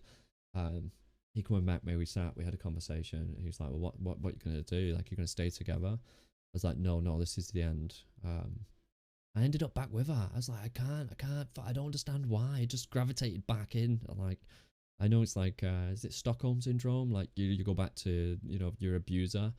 It was awful. And I remember the day that I realized, I think I was just sat in my room. I just thought, holy fuck. I was like, what am I going through? You know, not like my knuckles used to just always be like fucking smashed up, and I just like used to be a mess. I used to like, I don't think my friends like spending time with me or going out with us together because it was just bad news. And I just sat and I just thought, fuck, like literally my brain just was like, yeah, fuck, this is not you. This is not the person you are. So I broke up with her. I rang her. I was like, listen, we're done. This is it. It's game over. And she used to live in London, so it's quite far away. So it's like a bit of a long distance relationship in the sense that we weren't very close. And I remember she had like some mental health issues as well, which definitely did not ever help, and we never really knew how to deal with them. I weren't really educated on the topic. She never really opened up about what it was. And I remember the day after, I just got a knock on the door, and it was just her. And I was like, what the fuck? I was like, why are you here? And like, she didn't remember how she got there. She was horrible to me. She was like trying to gaslight me into being back with her. And, you know, my parents were seeing this, and I never told my parents anything. Like, in probably only the past like 2 years have I ever like opened up to my parents, and my parents like pretty hard. Like, but they would be very understanding if I told them. I just never thought I could. Do I regret it? Yes, I would change it, and I have. I've definitely made steps to change it. So she's there, like, was sobbing, was shouting, and like my mum and dad don't know what's going on. I had to drive her home, which was awful, and then like from that, I just sat down, just needed a minute. I just reflected. I had like a week, and then I met the person I was last with, and we ended up in a relationship for 5 years. And I never healed from that. And I've mentioned this on stream about 140 times, and people are probably absolutely sick of me mentioning Jigsaw, just like Siren does. That it's a comedy series by Daniel Sloss, who's a great comedian, and he basically says like, you need to learn to love yourself before you can love somebody else. Like, if you love yourself like 20%, someone comes along and loves you 20%, like you don't even love yourself, like it's not even half, you know. You've got to love yourself 100%, and the person who should be loving you is just above and beyond that. They should just be doing, you know, that should just be the most amazing thing. And that was super relatable. I've come out of that relationship since probably only 3 or 4 months ago.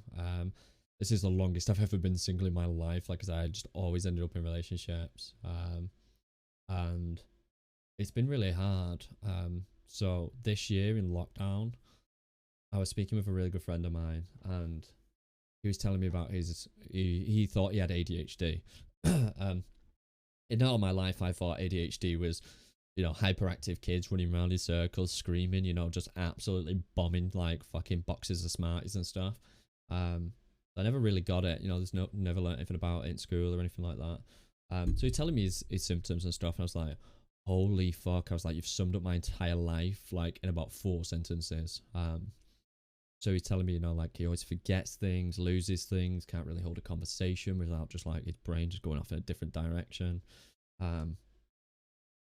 And I sat down, I had to look through some of the stuff he'd sent me about how he figured it out, and I was like, right, fuck. I was like, this makes sense, you know. In school, I'd always talk, never did my work, I was always naughty. So these things started to align of like my life path, and then I figured out like people with ADHD, one of the most common symptoms is that you will suffer from depression because your brain is just, you know, you're neurodivergent, your brain's not wired up the same as everybody else's. So you struggle with a lot of things that you see them as things that you're doing wrong. It's like over lockdown, like I struggled to do an hour's worth of work. And I'd worked really hard to get to this point in my career of being where I want to be and just smashing my, you know, my career. Like I'm proud of how far I've come with it and all these challenges I've faced, and I've still managed to end up in a job I love. I was like, I'm gonna fuck this like catastrophically. Like it's just gonna be terrible. So learning all that, I went and got my appointment, and I got my diagnosis. The guy was like, listen, you've got ADHD, you've got all the, you know, the obvious symptoms, and it was so validating to be like, everything you've struggled with is like not actually your fault. Like your brain is just different. And you know, it's like I've gone 27 years of like, probably, I mean, it's obviously not 27 years, it's probably a good, you know, 15 years of my life suffering with these issues of, you know, I never knew this was a thing, and if I knew, I probably would have loved school, you know. Like I've not been able to read books for like 90% of my life because I just can't pay attention. I like read the first word, I skip to the bottom, and I just like hope I absorb some stuff, and I just don't remember any of it. And yeah, it was really crazy. This is really annoying, but the shout out thing is still playing things. It still plays clips. I don't know how to turn it off. I'm gonna wait for the shout out clip to finish. I don't think we can hear it from here. You'll be able to hear it. Oh. No, it's absolutely no, fine that you've done it though. I just don't know how to turn it off for this scene. Yeah, that's done now, so I can hear. So what I did, we sat down and he was telling me, he's like, listen, you can go through, is it not a source? Yeah, but it's not visible on anything. He's telling me that I could go through CBT, so cognitive behavioral therapy, which I tried before, tried to get myself into good habits and stuff. It just never worked. Or I can have medication. So I opted for medication. He said, well, with medication, he said, what you'll find is that you will probably not have to take your antidepressants anymore. He said, because you will start to balance out and you'll probably be in a way better position, and all the symptoms you have of being upset with your antidepressants and stuff, you just won't need. Which is amazing. So since then, so I've probably been on them 3 months now. I've not had an antidepressant since. My life's been in a much better state. You know, I love who I am. I think probably people who are close to me this year can probably, you know, tell how different I am and how much more myself I am, how much more fun I am, and just return to being like who I wanted to be. I realize I've skipped over some of the other bits I like to go for. It's like I've been on antidepressants for quite a while, and I remember when lockdown first started was like the only time I ever told my parents. Like I thought, you know, I need to have this difficult conversation, because I never told them. I never told them all the struggles with my ex-girlfriend. So I sat down and told him, and it was really hard, but I'm glad I did. Like I managed to tell my close friends. I make sure my close friends were aware of sort of how I am and what things I'm going through. And it's part of these resources I'll share, is that you should be telling people that what you're going through. If you're a friend, you should be asking people, you know, is everything going all right? No open-ended questions. We'll run through them. but I never sat down to talk to them. And I remember I just was like, listen, I don't want to be here. I'm struggling. I'm in an awful spot. I was like, I just had a breakdown. But it was actually really cathartic because I was like, oh, I don't have to hide anything. I don't have to hide this anymore. So I'm glad I did. I'm glad I built up the courage. And I hope anybody, I hope it can inspire somebody else to build up that courage and just tell somebody close to them if they don't know, and just let them know, like, if you're struggling, just tell someone, like, the relief and having somebody know, and just being able to just know that somebody has your back somewhere, or somebody's aware, or will reach out to you. It's ridiculous. It opens up a conversation that's hard. I've had so many difficult conversations with friends this year that struggled through lockdown, and I'm glad that we've taken it upon ourselves to be open and have an honest and just direct chat with no judgment, no nothing. What you're going through, is your thing. Nobody can change how you're feeling, but we can be there to help or listen, understand. And from all that, like, I am in such a crazily better place. Like, I started streaming at the start of December last year, and I used it as an outlet to channel my depression of, I just want to do this. I want to do something fun. It'll be really good. I loved it at the start, and I spent quite a lot of time really focusing on it, really loving it. Met so many good people from it. But then my mental health took like a weird turn, and things got a little bit worse. Toothache, thank you so much for the raid. Oh my god. Thank you so much. Hi, welcome in. I'm literally just finishing up about my experiences. Thank you so much for the follow. I will come back through this chat shortly. Oh, the fucking shout out. I don't know how to turn it off. Welcome, Raiders.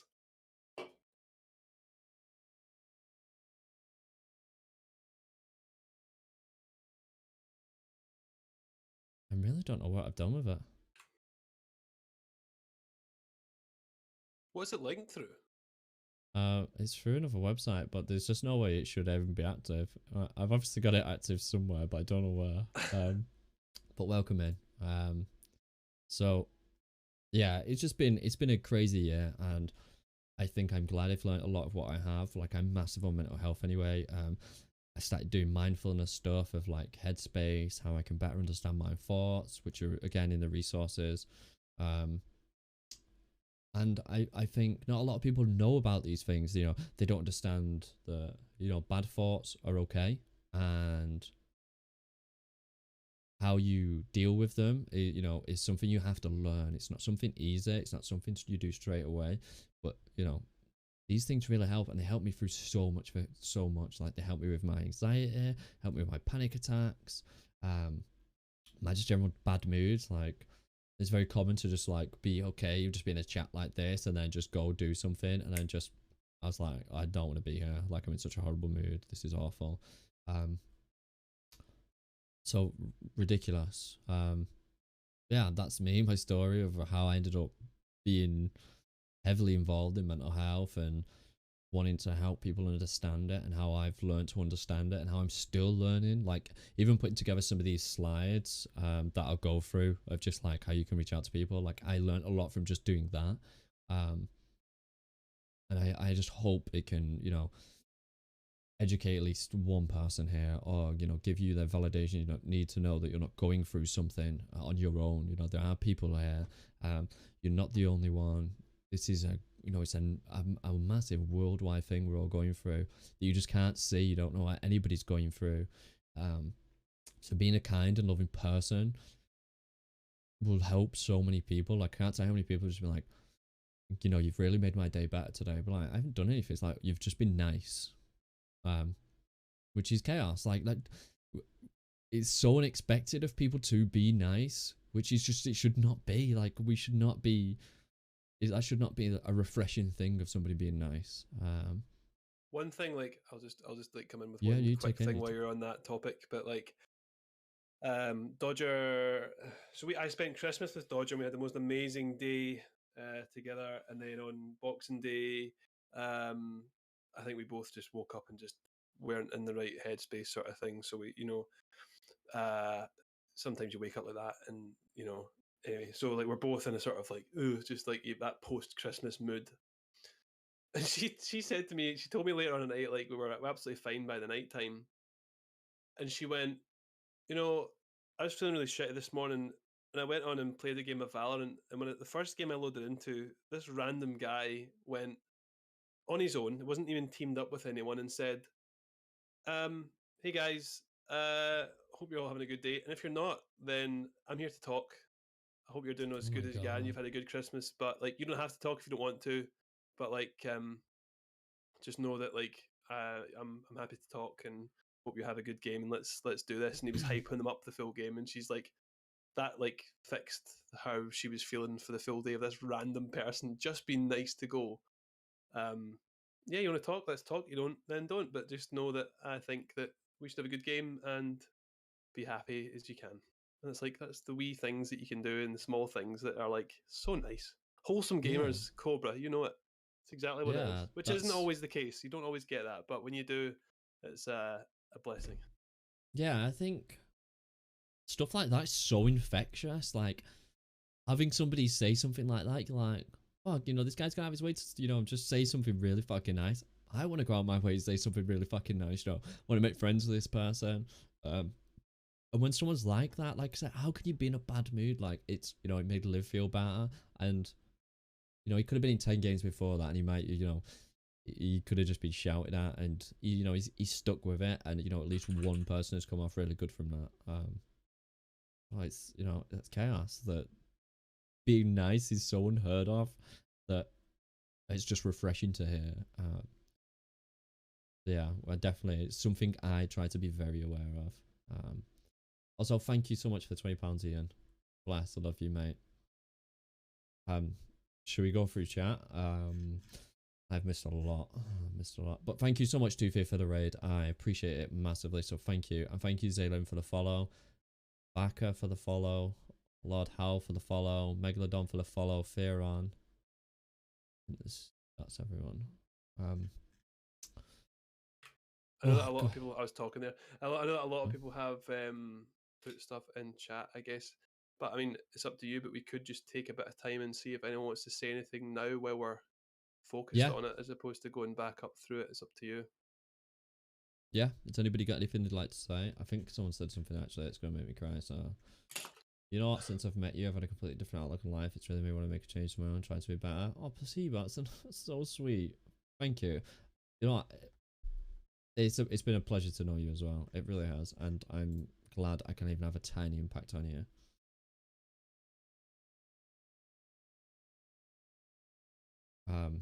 I'll start scrolling through chat, so let me know.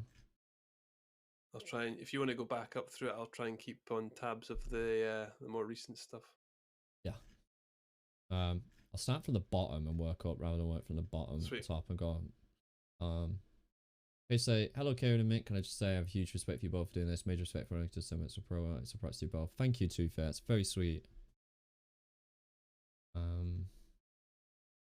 Sergeant Pepper, thank you for the £50. Oh my god, we're actually close to £500 now. You're muted. Pepper, that's insane. Thank you so much. Thank you, Pepper. That's crazy, man. Definitely so much courage in sharing experiences and stories like this. It's such a feeling of vulnerability, but sharing could be supported with a love and sharing experience. That's one aspect I absolutely do about nature. Yeah, for sure, Meg. I think the one thing I try to be is open and honest about anything I can be. Like, if I can share my experiences and have somebody feel validation from them or just any takeaway from it, even if it's I'm glad I never did that in my life, I would take that, even if it's, learn one of the lessons I learned the hard way. I'm glad, and I've learned so much from other people sharing their experiences on Twitch and stuff that I'm so blessed to, to be on this platform and, talking with people, hearing these things, because they're not stuff that you ever really get to talk about in person, or, it doesn't ever feel like the right setting for a group, but I think over time, I hope that will change, and I think these things should be common. Of listen, boys, I'm struggling. Listen, fam, I'm struggling. I'm not doing okay. And hopefully, this can inspire at least one person to have that conversation. You becoming more at peace for yourself. But thank you. So sweet. I've seen how much better you've got in the last few months. It's been fantastic to see. Oh, thank you, Egg. I can't tell you how much better I feel. Where did I have to go back to? Oh, I've missed Dodger. Karma comes back. Yeah.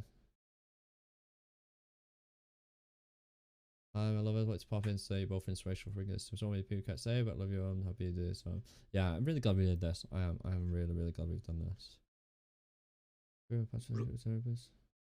Sorry, go. I was just gonna say, relationships is a huge thing in this, and I think that's probably the one thing that we can all relate to in a way. Because one thing Liv said further up was the fact that like part of you, it's not the same for everyone, but I know a lot of people I know a lot of people like this, where they feel like they want to go back to the toxic person because they're addicted to the highs and lows of it. Yeah. And I know she said way further up, and if I can find it, I'll find it, which is basically blowing my trumpet, where she was saying to Placebo, I can understand this. It was until I met me, Mikwyld, that I knew how to be treated and how to be loved. Two very different like outlooks on things. Because at the same time, in relationships, you look at this happiness and you look at this comfortability of that. Is that a word? Comfortability? It is now. Yeah, we'll take it. Of how comfortable you are with something. And sometimes that's too easy. And you enjoy... People seem to get an addiction to the risk of trouble and that change in their life. And again, I think that's why certain people go and do silly things, because they want a bit of excitement that they're not getting from their relationship. That's like, maybe they want a bit of drama. But again, it's all down to experience and being with the right person, and I'm humbled the fact that I can treat someone the way that they deserve to be treated, and obviously haven't been treated very good in the past. So that's yeah, I'll big up you, and I'm glad you're both on that. You're both in a better position, Massively. Yeah. These things are difficult, and it's like, again, it's really annoying that I'm going to keep bringing up Daniel Sloss quotes, but they're really relatable. Like one of the quotes he said, we're trying so hard to be an adult that some of us will take the wrong person, the wrong jigsaw piece, and fucking jam them into our jigsaws in any way. So he talks about this idea of a jigsaw of being like, you start with the corners, which is like hobbies, job, friends, like just like interests in general. He said, and like this middle piece is love. It's the person, like, it's your soulmate, this middle person. So like for your life, you grow, and he's like, you're just trying to fucking jam anyone in, because the idea of love is that like this one thing in your life as a constant is that you should be in love, right? It doesn't matter about job, career. It's like you should find you need to find somebody. So it's like you're just trying to fucking ram the jigsaw in anyway, and you just deny it to yourself that it just doesn't fit. It doesn't matter which way you turn it. So instead of just accepting that, you start moving things. You're like, oh, this hobby, I used to go like going on hikes. Yeah, this person doesn't. Yeah, so we'll just fuck hikes off. We'll try and fucking jam it in this guy's like, oh, this opinion I had. Yeah, we'll fuck that off as well. We'll just fucking keep trying to jimmy it in. And it's fucking crazy, because like the other thing he says is like we've romanticized the idea of romance, and like it's cancerous. People are more in love with the idea of love than the person they are with, so they're just willing to do anything to change it rather than accept the fact that like this is a ridiculous phenomenon. Like, one of the things he says is like, what are the chances you meet your soulmate in out of 7 billion people in the world, fucking 20 miles from home, and all these people, like, and you deny it, you try and fucking jam it in, you're just fucking, doing whatever you can, and then you just have this one moment where you're like, you look back, it's like you look back at the table, you see your jigsaw, you're like, we've been building 2 fucking different jigsaws, like, I do not like what this looks like. No. So you have to go through the whole process of, starting again, and this is where it's like this, you need to go through. You need to sit, you need to learn to love yourself. You cannot just jam somebody in. You need to be You need to love yourself first. You need to have a fully completed jigsaw before you can even come up with the idea of just fucking jimmying someone in, because it just will not work. They should be an addition rather than this main centerpiece. Like, the main centerpiece is, like, it's you. Like, you don't realize, but the person you should be loving, who should be filling this gap, is you. And you should not be ruining that for anybody. Yeah. And if anybody can watch it, I would definitely advise you to watch it, because it's so relatable. It's so validating to hear somebody say it and come at love from a different way, because you don't really get somebody talking about love in a way that's like, oh, you know, we're high school sweethearts, whatever. You know, it's normally just the positives. And his conversation on it is just is truly, it's just a really good way to think about it and just sort of validate that, you know, I don't need to be with someone right now, because, you know, I came out of my relationship and I was like, I need to get with somebody, you know, I need to find love. Because this is what I've always known, you know, like, I can get got on Tinder or whatever, on other dating apps, and I was like, what the fuck am I doing? It's like, this is, you know, I'm just happy to be me for now. Like, I fuck them all off. I'm just happy being me. I'm happy just doing nothing for a while and just loving me, just doing things I want to do, just doing dumb stuff, you know, no expectation of me, no reliance on me. You need that time. Yeah, and I'm glad time. I've had it, and, you know, I'm gonna keep going for it. I'm just gonna keep doing it. So here's another curveball for you, I guess, for like to oppose what you've said. Not to oppose what you said, but like to contrast that. I was in a 6-year relationship. Came out of that, and then I had started seeing Dodger a month later. Because I basically felt I followed that headspace of needing someone. And Dodger may agree with me on this. I know she's not here, but like the start off of our sort of relationship was very rough. And the only reason for that was because she was in such a sort of troubled space with her past relationship. My ex-relationship ended very well because it was basically a mutual decision. And we both said, well, initially it was I was like, I don't think I want to do this anymore. And then I gave her some time to think about it, and she came back to me and said, this is the best thing for both of us. And I was like, fine. Yeah.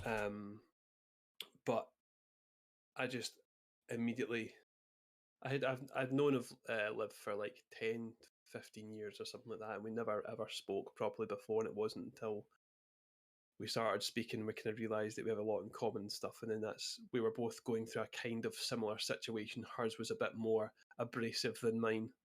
Yeah. You know, so I'm glad I've been there to help her. It was a bit rough to start with, just trying to organise what each of us wanted, because I didn't know if I wanted to go straight back into it, but I liked her, and she was the same sort of scenario where she thought she might have needed her own time, but she liked me, and then it was like, So it was a very slow start to the relationship. We're probably 4 months or where we just weren't sure what was going on until we were kind of like, yeah, okay, well, we've sorted out the sort of roughness. And there's still like troubles going on with like her mental health with her ex and stuff. She's still trying to get over it, and I'm just giving her time to try and deal with it, and obviously help her where she can. And like she said in the chat, like she's speaking to her therapist about it, and she's doing amazingly well. I'm super proud of her because she has changed so much like over the past few months, just in terms of her mindset and how she approaches things. So yeah, she's a prime example, and like definitely if you're going to do this again, then you should definitely do one with her, because she will give some incredible examples of, and I think like it's good for me and you as two male characters to sit here and talk about it, but like female face would be a phenomenal thing to have in that, and so she would be a prime example of someone who would be an excellent person to talk to about it. Yeah, for sure. You know, I big up with both, like going through something like that, coming out the other end of it, and just being, you know, being able to realize that, you know, you need help through it, and you also being able to support it and understand that is huge. And I think, you know, respect to you both for that. You know, and you're both so lovely. For the little time I spent with you both, like I've enjoyed it because you're both such a good vibe. Yeah, I appreciate that, man. I'll just come back to chat as well because so I left my ex after 5 years in Luke Middling. Back living with my parents because I realised they didn't want to be with him, and honestly I would have spent the rest of my life with him because he's easier opportunity in order to spare his feelings and upset his family instead of living for me. Yeah, like I was in a very similar situation. So I was with my ex for 5 years. We were engaged. We were about 3 weeks away from buying a house. And you know, it hurt giving all of that up. I'm going to give you another Daniel Sloss quote because it's very relatable. So ignore me picking this guy up all the time, but this is so relatable. So he says, this is about being the length in a relationship. It's like, time does not equal success in a relationship. Like you can spend 5 or more years with someone, and only then, after all the fun you had, look at the jigsaw and realize you was both building the different, you know, building different jigsaws. Working towards totally different images, but it's that only then do you realize you want different things, and in that moment you have a very, very difficult question to ask yourself, and it's one, do you admit the last 5 years have been a waste of your time, you know, a waste just in general, or do you waste the rest of your life and stick with it and hope it gets better? So, you know, big ups to everybody that's going through the same thing because it's difficult. You know, I went through the same thing. Do I stick with it? Do I just hope I fall back in love? Or do I dip? Do I focus on me? Do I accept that this has happened? And I would say it was a waste. You know, I learned a lot. She was amazing. I love her to death forever. We had an amazing time. But I just fell out of love. And you know, that's okay. At the end of the day, that is okay. If you have to go back, you have to go back out. I live with my parents still now. Yeah. You know, I don't mind. I'm glad it's happened. I've learnt a lot, and I'll keep working towards just loving me. It's the biggest thing is just recognizing that. That's the biggest thing.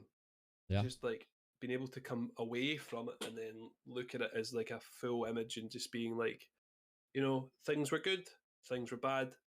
You know, we've done it. We realize it's not the best thing for either of us, and that if we choose this avenue, it's going to be better. And amazingly, like, you should be proud of yourself for taking the time to like realize that and know what you're going to do next time, whenever that might be. It might be tomorrow, it might be a year, maybe 5 years, but you know that you'll know when you're not happy with what your current situation is, and you'll know when you feel as if it's ready to change that. So yeah, that's sick. Yeah, that time is done. Best look at the rest of your life you need to do. Yeah, of course. I think that there's such power in that. I think that there's such a power that you get from realizing that. Yeah, things were good, things were bad, things are done, time to move on. Yeah, take the good, take the bad, reflect on it, learn from it, fucking breeze past it, take that shit, own it. I do, it's been the hardest part of all. I don't regret what my parents are off of my mental being, but that's a whole other story. Being so damaging to me, or that's the only thing that ever made me consider staying with him, is the freedom of being away from them. I'm really sorry, Tiny, I really am. I know, like, just because they're blood, like, you know, sometimes it doesn't mean they're the family. And, you know, I hope you come out of it, and I hope you're in a much better spot. Because it's difficult, you know, these people think that family, you know, if you don't like your family, that's fine, you know, just because they are family, like, a lot of times they are damaging, they are awful. Focus on the present, make it better. Yeah, the past, everything I have and I look back on, like, sometimes I'll sit and I'll reflect and I'll realize things were bad, things were awful, but do I know now? Yeah. I'd say the concept of time to move on isn't 100% fair. It could be a little triggering and validating, if I'm honest. In what way? Areas I just work because of drama give me it's all we got. Oh, I'm really sorry, Tyner. Yeah, I'm definitely interested to hear, Pepper. I think I don't know if they mean referring to just all of a sudden coming to that decision of time to move on. Oh, okay. I think what they mean is that it might just be there isn't a time to move on. It might just be like it might just appear. It might just happen naturally, maybe. And I'll be honest, relationships are such a massive part of your life and experience. It could be a grieving process. People need time. Like I think, like Ooh. I think I read somewhere or someone told me that the time it takes to get over someone is half the time you're with them. But I guess that all depends on. I guess that all very much depends on the terms of the end of the relationship. I was comfortable moving on relatively quickly. I say relatively quickly, very quickly from a 6-year relationship because I was comfortable that I knew that I was happy to carry on doing what I wanted to do. And it just so happens at that point in time that there was someone in my life that had an impact on me. Yeah. That made me feel a way that I had not been felt in a long time. That's a weird thing to say. But I think there's a big thing, there's a whole other conversation you could talk about of being in a relationship with someone and then being in a relationship with someone and living with them. Because that's hugely different. Living with someone full time brings out their true colours in a way that you've maybe never seen before. And I can speak for firsthand that that's an interesting experience. What was Pepper saying? And I don't know that I'd say just move on to someone who had a family member pass. Yeah, no, that's not that. I wouldn't say. Yeah, I'm sorry if it came across dismissive. I don't mean it in a dismissive way of just move on. I don't think that was ever my intention to say that. So he said so dropping those out. So oh yeah, for sure. I do apologize if that came across insensitive. I wouldn't ever say get over it, a fucking ruffle on the head, because I know it's not the case. I think in terms of the generalization I was making was probably just the time involved in healing from that is probably, I didn't take that into account. Just categorizing the time frame, yeah. That's all it is. It's not an actual decision you have to make. It's just trying to feel where your head's at, I think is what you mean, just to like make a decision as opposed to actually physically doing something.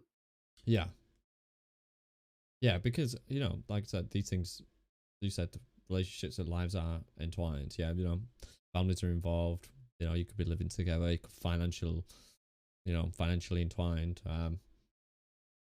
Then these things are difficult. Everybody deals with these things differently.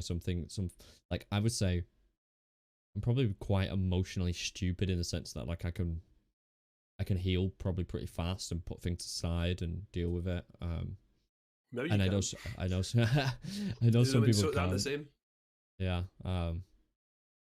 Because I remember I was in the conversation with my ex at the time, and I was saying like, I'm quite good at emotionally. Well, I'm not quite good at it. I would say I'm very emotionally stupid in that sense of, if she left randomly, I would have probably been okay. Like I would have probably, I would have hurt for a period, very small time, and I would have been okay. I would just carried on. I just got on with myself, and like, I think sometimes that hurts for people to hear, but that is just how I am. I don't know. It's probably an autistic trait somewhere. Hi Sam. Also welcome back, Adam. Is there anything else you want to go over on this topic, or I'm happy to go through how we reach out to people and conversations about that. Batter in, go for it. Let's get it. So I want to go through. This is from a good company, which I'm going to do another stream next year, and they're gonna join this, so it's going to be really interesting. And they shared their experiences in how you can reach out to somebody that is going through something and how you can be a better friend. And I think everything they said was very powerful, and I want to share it here. So I'll run through these and my thoughts on it, and feel free to chime in. This will be probably a bit more of an interactive thing. So yeah, if you're reaching out to somebody, obviously the key thing, no judgment, respect somebody's feelings. You can't be reaching out to somebody judging what they're saying, any of the experience they're saying. Again, it's their emotions, their mind, how they feel is how they feel. It's set in stone. You cannot say that is not true, etc. So, make sure you take that into account when you're reaching it out to people, because you being like, oh, that's not true, etc. It's daft. Also, I'll shout you out. This is going to play an hour and a half. I'm gonna have to find out where this is coming from. Is it? Yeah. It was a jump scare as well. I know you guys can't hear it. It was a jump scare and it's really loud.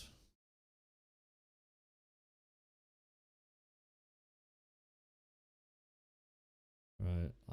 Yeah. So thanks for that jump scare right in my ears that nobody else could hear.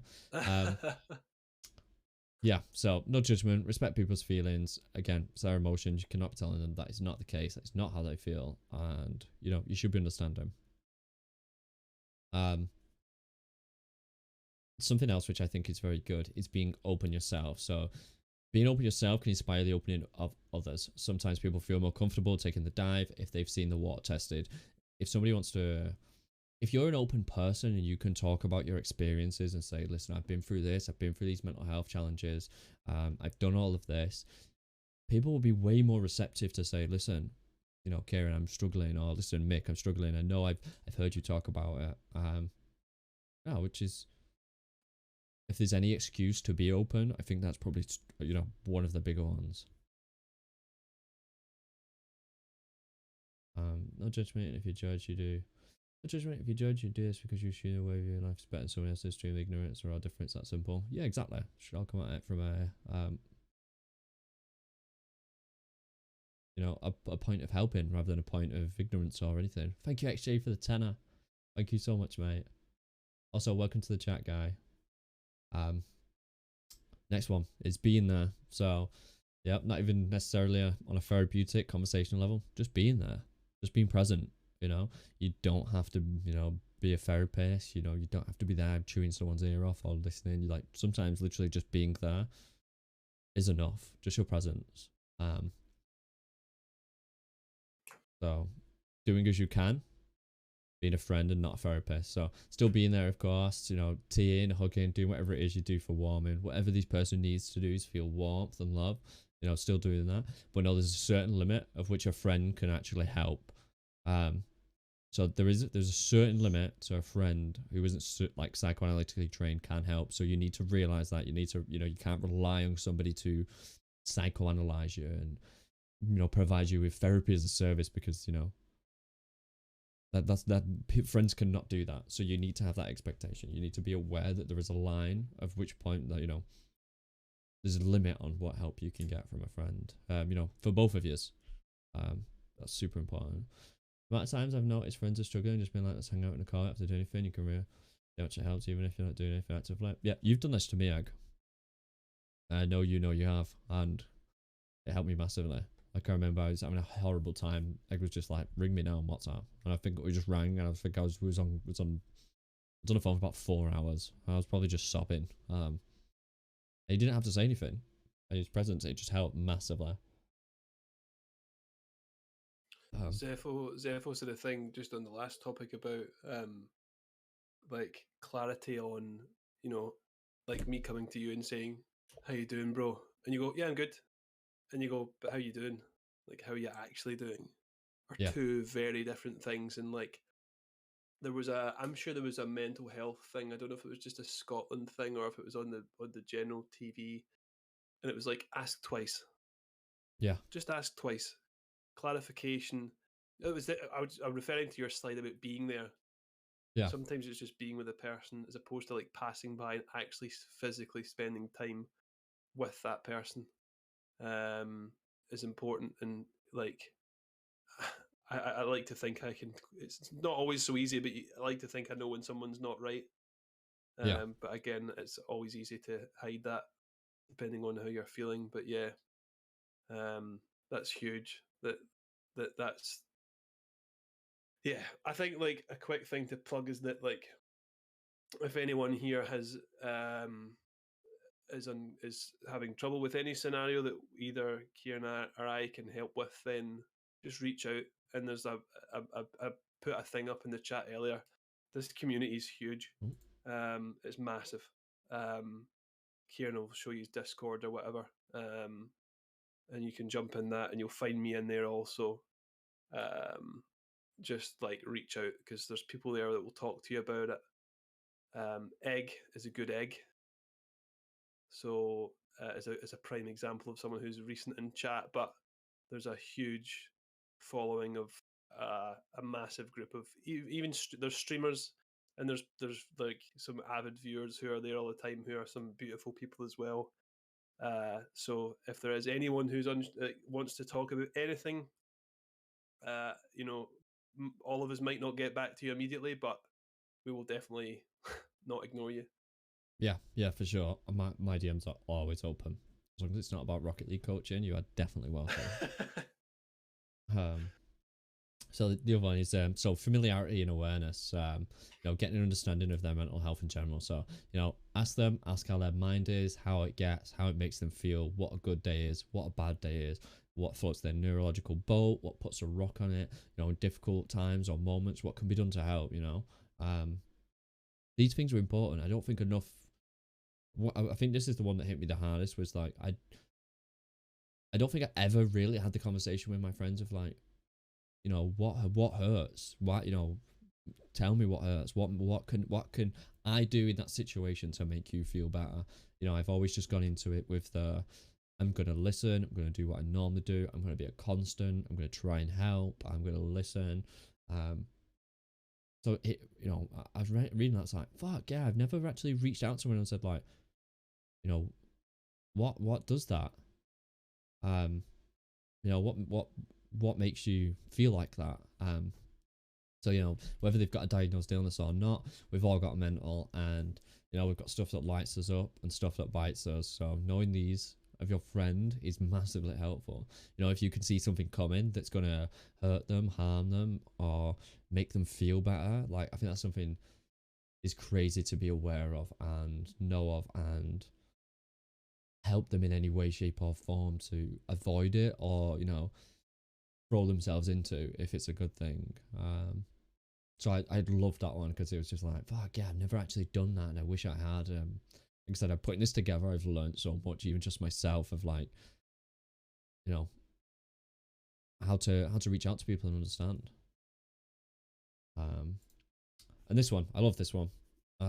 Open-ended questions. If you reach out to someone, open-ended questions, but ones that can't be answered with a yes or no. So like, what type of things are you experiencing? When and how often do you feel that way? How does X certain thing make you feel? Sometimes the vague answers follow the vaguer questions. So don't be like, are you okay?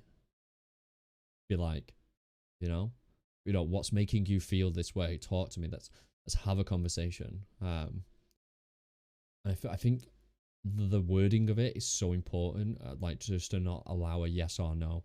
And it leans into the ask twice. If you are going to be like, how are you okay? Maybe better gifting sub or raw donate. You can gift a sub, but I won't be able to donate the money till I get paid from Twitch. I mean, I can, but feel free to donate. It's probably way better for the charity. Especially at Hurting Love, trying to sound love language hurt person. Yeah, Twitch take the money, Jason. This one, I like this as well. Listening, like really listening to someone. So there's a difference between listening and waiting your turn to talk. Which, is true. So I've got notes on there. So when starting a conversation, resolve not to talk about yourself.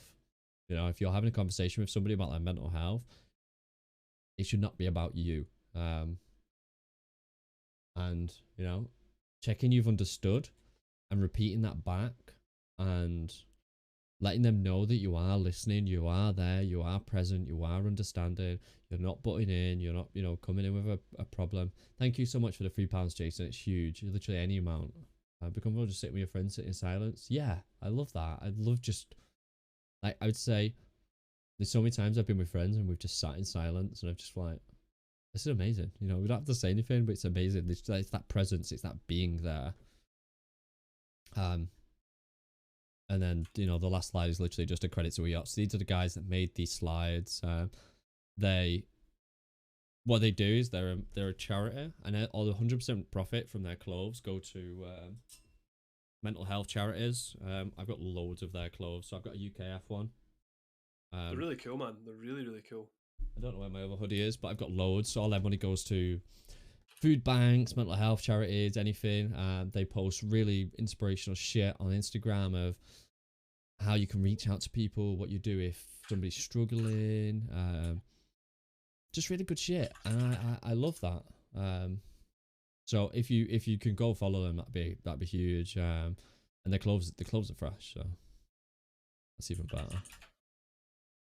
That's the end of the how to reach out. I don't know if anyone's got any personal experiences or stuff they'd like to mention, bring up, stuff they found work, stuff they found doesn't work. Either way.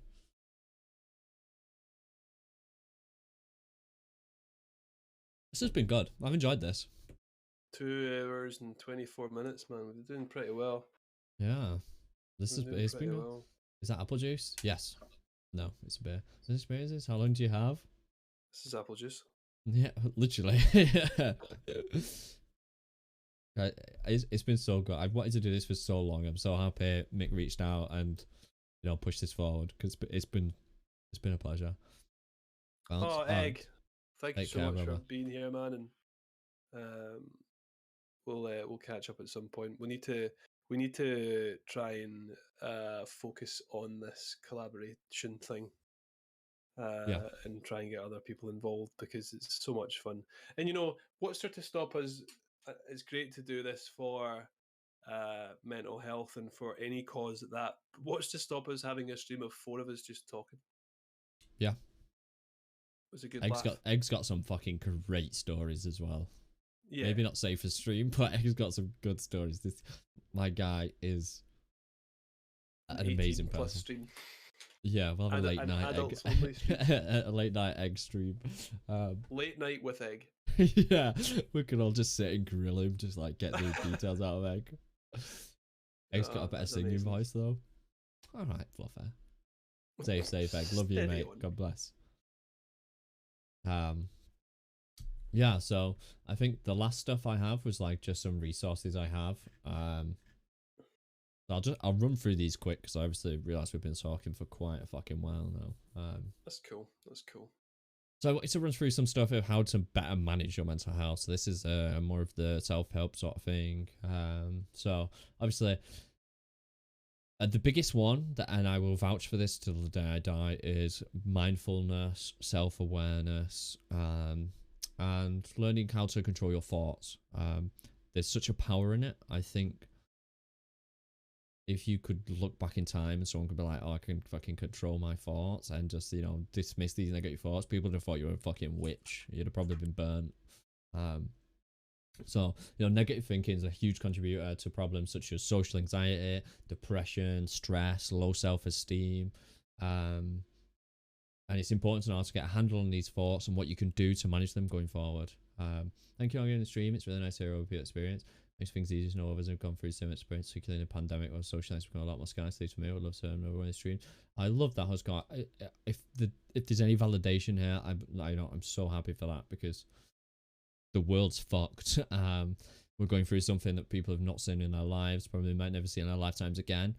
And, you know, there's a mental health crisis, and knowing that other people are going through it, I think it's reassuring to know, oh, you know, I'm not the only one. Placebo, thank you for £7. Educated karaoke, also amazing for your mental health. I'm glad it can be. So on the topic of how to manage it, so one of the biggest things you can do for these negative thoughts and how to make yourself feel better is mindfulness. If you're not familiar with mindfulness, it's the act of Hydra, thank you for the 1,000 bits. You are a blessing. I don't have alerts on either, so I'm sorry, but thank you. Anything that comes from this stream, I will donate regardless, and I'll even pay Twitch's half. Fucking Bezos. So the act of mindfulness is detaching yourself from the thoughts and emotions and viewing these things as an outsider, as an observer. So you're thinking all these horrible things, and it's the thought of detaching yourself and looking at them as a third person from a top-down view of what's going on, what am I thinking, why am I thinking this, and viewing them as things you can observe. You can stop, observe, you can do that. Oh, Mick, bless, that's 500. We love that. Bless. You know, I didn't think we'd hit 500, so that's a blessing. So big up you all. Thank you all so much. And thank you, Mick. Mike, it's called Mick actually, but we'll take Mike. We'll take Mike, we'll take Mick, Mikey. Most people call me Mikey, funnily enough. Did I? Just from the whole Twitch community, it's just been Mick because of what my name's been. But yeah. Tasha's amazing. Thank you, mate. I need to prune it up a little bit. Yeah, so Karen Dad says hi. Tell him I said hi and I love him. Viewing these things you can stop and observe, or things you can just let drift by. These things, these horrible thoughts, these are things you don't have to stop and focus on and channel in and, let it take over you. One of the things I'm learning from mental health is the concept of feeling your feelings, not just thinking about how you feel, I'm angry, whatever, actually sitting and feeling how your body. Yeah. Like, you can do like body scans for stuff like that as well. It's amazing. You on the 500? Thank you. So one of the things you can do as well is identify your negative thoughts. This sort of comes into mixed story about negative language and stuff like that and catastrophic thinking, jumping to conclusions. So negative thoughts come in various different ways. There's a bigger list of the ones here, but I just thought I'd keep this short and sweet. So some of the negative thoughts, jumping to conclusions, it's an idea of a terrible mindset of how you end up in real negative thoughts. Obviously, you can't help it. We know this, but this is the thought of understanding what is happening. Like, this is the key thing. You're understanding that you're jumping to conclusions. So you're making assumptions about situations without facts. You're literally just guessing. And what you need to do from these situations, you need to rethink it. These things aren't based on fact. You actually don't know that that's the case, and more often than not, everyone is often focused on their own stuff. You might be jumping to conclusions at work. You might think, oh, Steve hates me, hates me asking questions, but in reality, Steve's never questioned it. Steve's got his own shit to deal with. Excuse me. So rethink it. Come from a different position. Realize Steve's got his own things to do. I don't need to jump to conclusions. More often than not, you can think back and think, how many times did I jump to conclusion? Was that actually the case?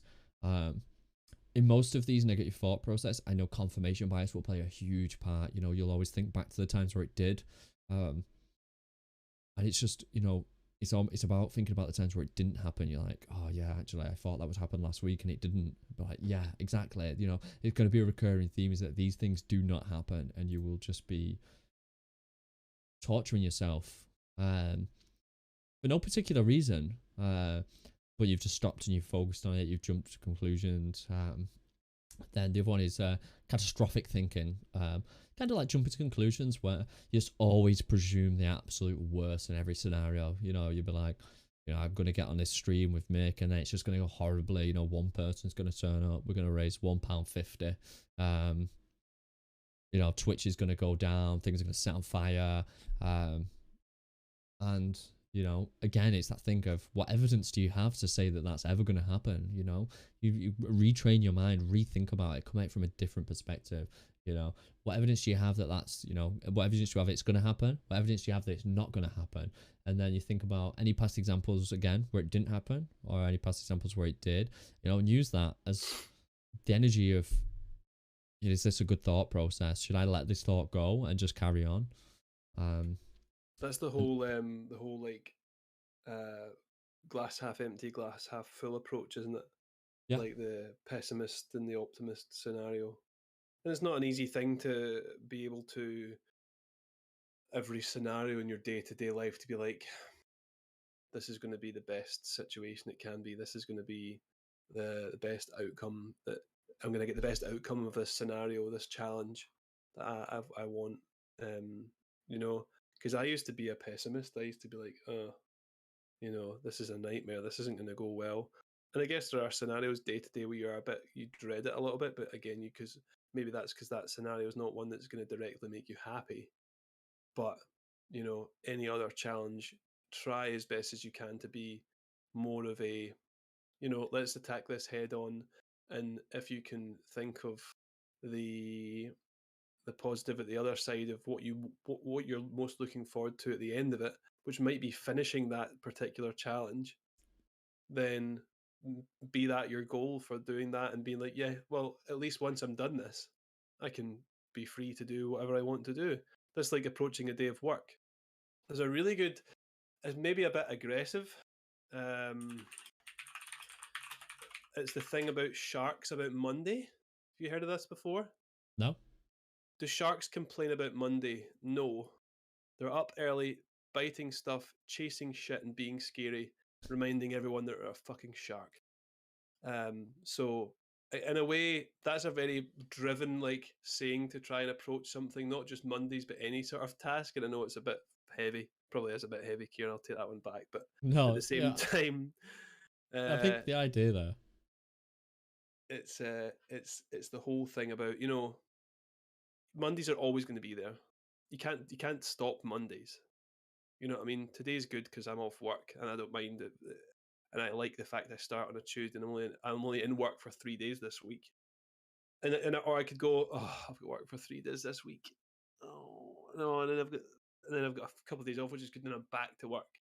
But I'm looking at this as, yes, I have only 3 days out of this normal 5 day working week that I have to work, which is amazing. And I like the fact I'm not starting on a Monday. I like the fact I'm starting on a Tuesday. But even if it was a Monday, I can't change that. You know, I'm going to go in and I'm going to earn my money and come away at the end of the day having completed the tasks that I aim to do, and know that I can spend my money on myself. I can spend it on live. I can spend it on other people around me, and hopefully have a positive impact on other people that way. So that is a big thing for a lot of people that not a lot of people have, is the ability to look at everything in the most optimistic way. Because again, it's all down to experience and stuff, and people go, oh, you know, it's just the way you approach it, and depending on how you're feeling, then that might just be how you feel about it that particular day. But yeah, it's yeah, disaster thinking is what Pepper's saying. So it's the whole concept of just Yeah, being, catastrophic thinking. It's yeah, same thing. yeah. We'll miss some in chat here. So you can master your experiences as a human, control thoughts and emotions. However, you first need to realize that your ego is not your true self, meaning that it's not the person you're alone to. That you alone have designed. Master yourself by first understanding the things within you that are not you, and develop parts that are you. Build a silent mind, among other things. Meditation to be able to think clearly about your true self, the person you really want to be. Yeah, meditation has made a massive difference to my life. Like sometimes pessimism. Yeah, pessimism is definitely disaster thinking. The next thought process comes into pessimism. Many people that are anxious and depressed these days are so because they're not free. Liberty means freedom within the self, freedom to think, feel, to exactly you should choose to share this. So it's hard for me to understand. Yeah, I think it's very hard. I think you can only learn these things in self-reflection and hindsight, for sure. Automatic negative thoughts, IENs, monkey mind, dealt with depressions, etc. from trauma caused by living in a cult as a child. The only way to become happy is to reset my mind, shape my entire world. I'm not say it's easy, but it's possible for anyone. Yeah, big up to you as well, guy. Big up for you to get in there. You know, these are things that a lot of people never manage to do. So, big up. I'm proud of you. Then the last one I want to cover is should statements. This is almost what Mick said. So this is the way you approach situations. So an issue with negative thinking is should statements, right? So it's thinking about what you should be doing, right? And these are bad. These are bad thoughts. Think about what you should be doing. So they're unrealistic and they're defeatist. So if you're afraid of heights, you're thinking, oh, you know, I should be able to do this. I should be able to do this, or you know, I should be able to go and get on this plane and do this. You know, it's rooted deep in pessimism and it's defeatist because you're saying I should be able to and I can't, but I should, right? But if you come at it from the opposite angle and you understand where you are in that process and accept that, so it's not like I should be able to do this, it's I accept the fact that right now I'm struggling, but I am making big steps towards getting there. You know, I accept that right now that's okay, but I am getting there. I am going to be able to do it. I can get there. And that you're working on getting better, you know. You have to have that spin of positivity on it. Otherwise, it's so defeatist and grueling. Like, you know, I shouldn't be depressed. I shouldn't be. It's like, okay, I accept that I am in this process of being depressed, but I'm making these massive strides in, you know, in beating this shit and getting better, understanding who I am. And that works for any situation where you're like, oh, I should be able to do this. It's like, okay, I accept that I can't right now, but I'm making steps to get there. You know, everything's a process. It's a journey, you know. This whole thing is about stopping negative thoughts from ever happening. It's about learning how you control them, how you realize they're happening, you control the emotional response to them. You know, you should be working on that the training your brain to use the thinking part, yeah? So you use the thinking part, so the emotional part. You come at things from, instead of, oh, I'm really upset, but like, why am I upset? Let's question this. Let's let's have a look at why I'm upset, why I'm thinking like this, and then, move forward through that. Instead of focusing on these negative thoughts, spiraling in them. And this is a long journey. None of us have got here overnight, 5 minutes, not through, listening to a single podcast, not to, fucking going out for a beer with someone. These things have took time. They've took hurting, healing, crying, screaming. And these are all natural things, I was saying, I was saying on stream yesterday, like, these things comes in like peaks and waves, you'd be like, I'm just getting a little bit better, and then I'd be like, oh, I might get a little bit worse. But then gradually, like, these things level out, and it becomes a very granular thing of, I'm just getting better now. I'm just getting better. These bad days still come, but you think when they come, if you look back, like, these things are, miles apart from where you were. You should look back and you think, fuck, a year ago, I would have probably been crying, sobbing, really hurting. And now I'm like, bossing this shit. Yeah, I'll have a bad day. That's fine. I'll go to bed early. Fuck it. We'll have a nap.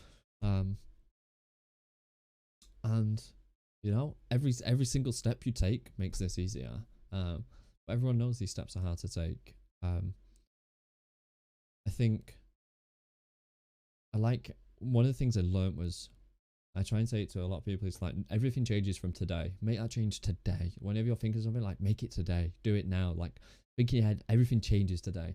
I'm not going to sit and dwell on these emotional thoughts, these negative thoughts, this, this horrible mindset I'm in.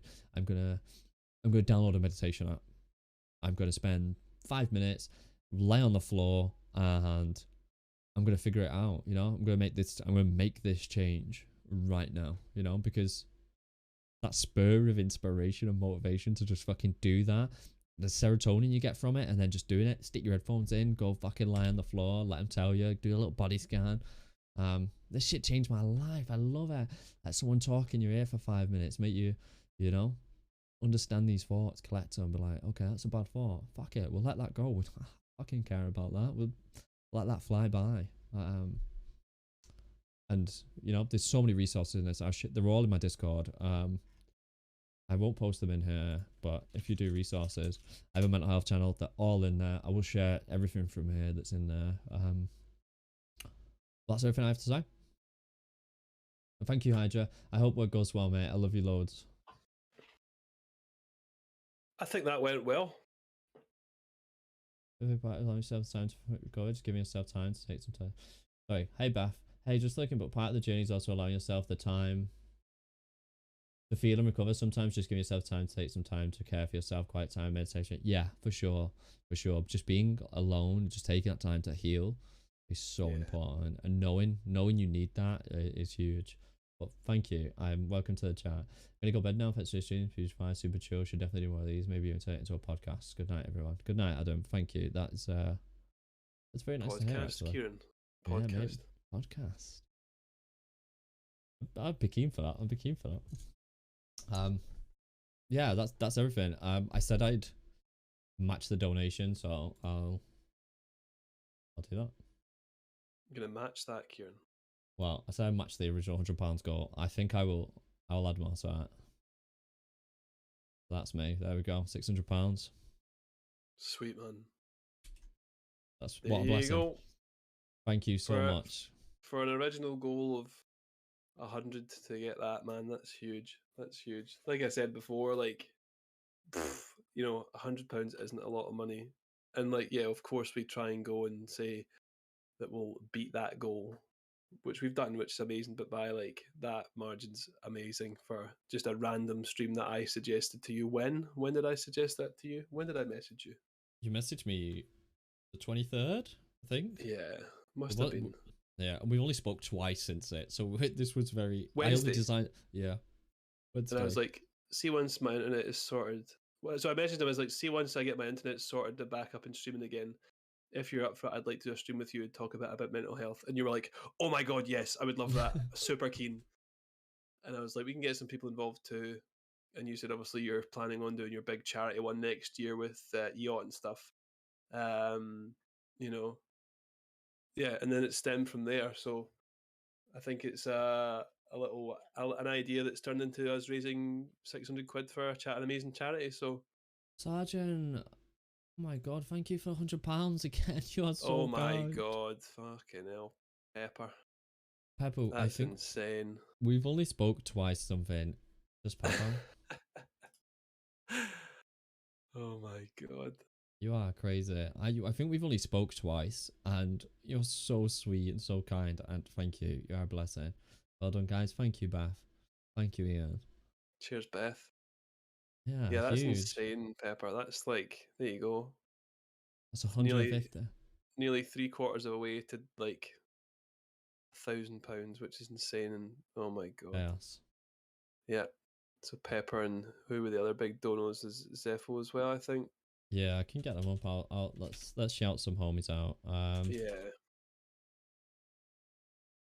Unbelievable. Thank you so much to everyone that's been here for even 5 minutes to the whole stream.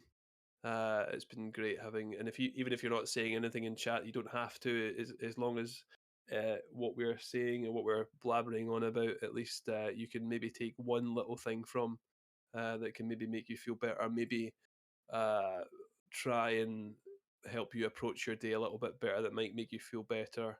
You know, there's some good people. I was gonna say some good eggs. Every time I say that now, streaming, it just refers to egg. But now, what I mean is there's some good people out there that will help you if you need help. It's so difficult to like come to the um the topic of your challenge that you've got. But like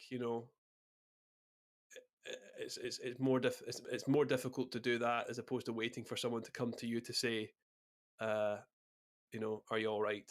You need to know that you are able to reach out, you're able to talk, you're able to, I don't think in this day and age people will frown upon you for saying something that's upsetting you, because if it upsets you, then someone should help you try and overcome that if you're not comfortable with it. Um, you know, our doors are always open for anyone that wants to talk about it. just 'Cause we've realized had, some of these when you doors go, have messages as well. Sorry, I just oh shit, yeah. So Wiggles said, "Good chaps, keep it up." Placebo, much love. Juicy, if me only one less video game can help one person, I'd gladly take that trade. Keep being awesome, Kieran. Bless, love you. Very pleased to see this stream from Huskar. Thanks for sharing your story, bringing light to a massive taboo subject in today's society. I can relate, your advice will help someone watching. Thank you, Zaf. Thank you so much for doing this, Papa. Love everything you do, mate. Being a shite year, so it's for 22. Keep smashing out streaming. Thank you, XJ. Bless. I love what you're doing for everyone. Good luck with everything. I have to be able to help you in any sort of way. Love you. Thank you so much, Jason. Go on, Mick, top it up. Placebo. That was when he was that was his 50 quid away. yeah. Matching your I said if I £100. hit 450, I'd top it up to 500. So, and Bless. they were at Thank you all so 700, which much. is madness. With madness, does anyone else? Well, so I don't know how long you want to stick about for, Kieran. I'm not really That's a doing show. anything, so No, we we can ever. chill. Can fling some drum and bass on and get the energy up if you want. Yeah, sure. Yeah, I'll let you take over just while I go for a wait, and then Yeah, of we'll course, go of over the plan. course. So if anyone has anything else to add, like just fire in. Um, we're more than happy to like talk about any conversations, and it's all about experience. It's completely about experience in life, and everyone has their own little story to tell. And sadly, it's not always the brightest story. And for some people, again, they have had a good upbringing and they've had a good life. Uh, it's difficult. It's difficult for a lot of people. XJ gonna head off. I love you both. Yeah, big love, man. Thank you so much for being here and sticking around for so long. It's been good to have you, and so I hope you enjoy your week and have a great time. You can follow me. I hopefully will streaming at some point soon if you want to. Did you follow me? I don't know if you did or not, but yeah, I'll hopefully be back streaming, and I'd love to do more stuff like this, like just chatting. I would love to do more stuff like this and just talking about some important stuff. So yeah, have a good time, and we'll maybe catch you again soon. What's the channel? If you just click on my name, I don't know if I can't shut myself out. I don't think, can I? No, I can't. You click on my name below yours, then it should let you follow me from there. It's because I'm not a moderator. I can't do that from there. But yeah. Hopefully, I would love to do more stuff like this. Thank you, Kieran. You got me. The fucking shout out thing. Oh, Zeph.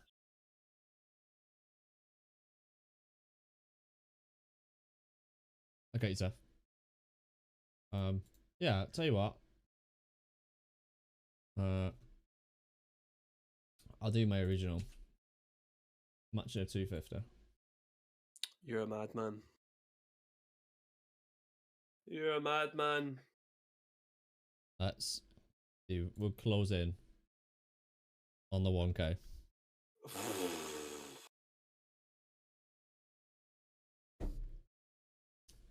Oh my I said I'd God. match the first 100, but I said if we get to 250, I'd do 250. So That's insane, man.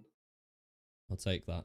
We'll officially have raised a quarter of all money for Mind on Tiltify. Which is chaos. It is chaos. Wow. Oh my God. Bless. Thank you all so much. All to an amazing cause for sure. For like something that I can't reiterate that enough. Something that was planned so short notice. Yeah. What a blessing. What a blessing. That's incredible, man. That's incredibly generous, Kieran, as well, man. Like, that's a lot of money. I'll chuck in whenever I get my Twitch payout, I'll chuck in whatever was raised from here, which I think was mostly just follows. We got some bits. Couple of bits. Hey Guitar, how you doing, homie? Yeah, this has been blessed. If you guys have any sort of thoughts on how we can make it better, if you jump in my Discord, oh, I already got the timing on that. Message me, message Mick. I'm sure you can find us both in there. I don't know if you've got a Discord that I can share a link to. I have a suggestion. A dual Discord. No. Go on. That would be cool though. What about if we, and if you're, I mean, well, I'm not doing anything right now. If we, well, we could do a dual Discord, but what I was going to say, if we now, after this stream, go to your Discord and we can sit in there, and if anyone wants to come in to have a chat, to talk about anything, it's way easier to do that than it is to like sit in the chat where we are reading through some other content and then have to catch up a bit with it. Then please feel free to come in. You don't even need to talk about any mental health problems. Just come for a chat if you want. Whenever we're done from here, because at least that way you can come say hi and hang out for an hour or so if you want to do that. Yeah, that's blessed. I would love to do that if anyone wants to do that. I'm happy to sit, talk, do the shit. But again, my DMs are always open if you want to add me on Discord. If you don't want to join the Discord to find me, that's my Discord. Feel free to add me. Make sure it's all lowercase. And literally anything. If you want to tweet me, you can do that. Insta's probably a little bit weirder to message me on, but you feel free if you want to use that. Or if you just want to stare at my face. There's mine as well if you want to. For some reason, I don't know why my Discord doesn't have an I, so it's like MK. Can I change that? Yes, I can. You could add an I to it right now. And then I'll need to redo it. Hold on. Oh, if I could remember my Discord password.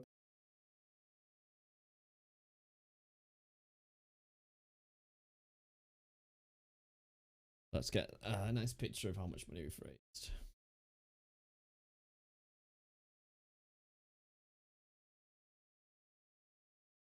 Huge. Honestly, this has been such a good experience.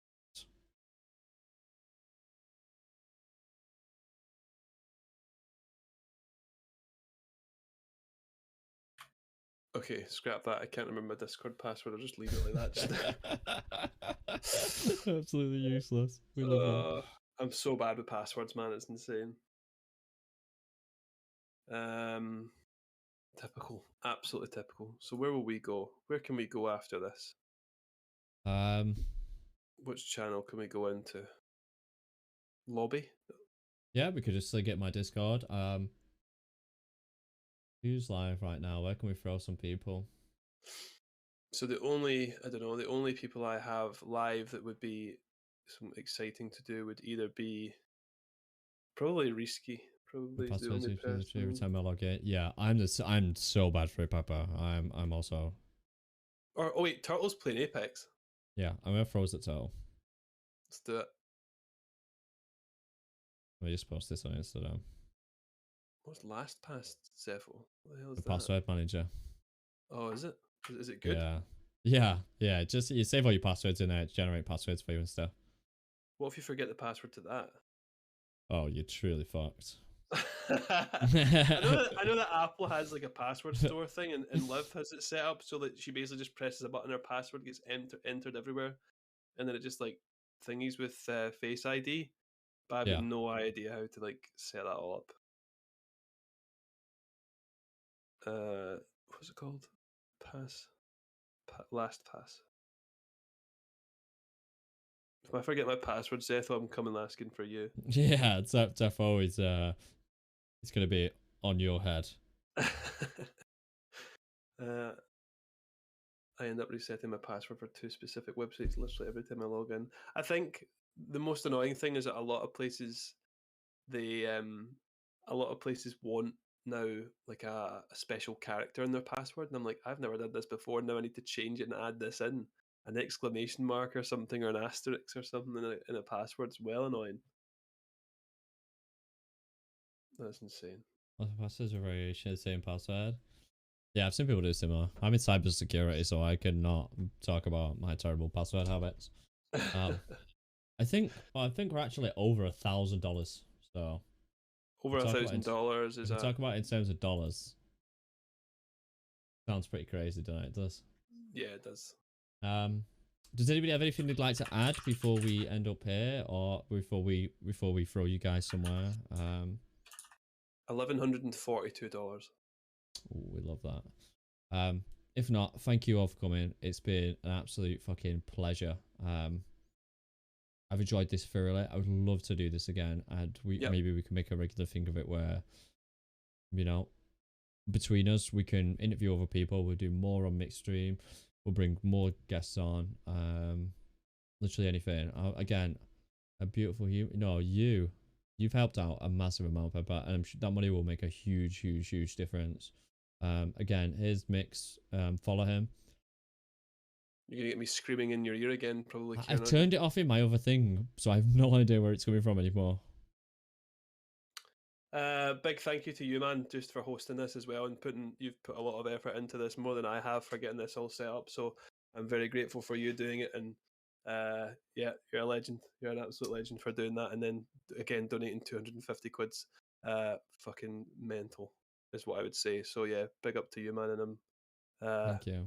I'm pleased we've met. I'll say that I'm pleased we've become friends over the short space of 2-3 weeks, and we've achieved this. What can we achieve in years? I don't know. Everyone's gonna be sick of us. Yeah, you're right. Nah, I love it. It's been an absolute pleasure, and I'm very grateful to have met you as well, and grateful you even suggested this, and we could turn it around in such a short time. You know, like I said, we've only met twice before this, and the first time we just banged out a Google Doc in about 45 minutes. And the rest we did 40 minutes before stream started. And that's all it took. Yeah, and the money will go towards such a good cause. I know it will. I've worked with mine before. I know the good work they do. My ex-girlfriend has worked with them, and they supply so much good shit to people who need it. And you know, we are in a fucking mental health crisis. The world's fucked. You know. We need to talk about it. Yeah, and if this can help one person have a conversation that's difficult and open up and, you know, make a big difference, I will be blessed. Amazing. Thank you all. This has been an absolute fucking treasure of 3 hours of stuff. I'll keep the VOD. I'll highlight it for anyone who wants it. Maybe we even save it. I'll save an audio. Maybe we just fucking throw it on Spotify if people want to re-listen to it, and we can have a little podcast. Yeah. Why not? Let's do it. So thank you all. Thank you all for all the donations, all the chatting, anything, just your presence, even if you're lurking. Literally anything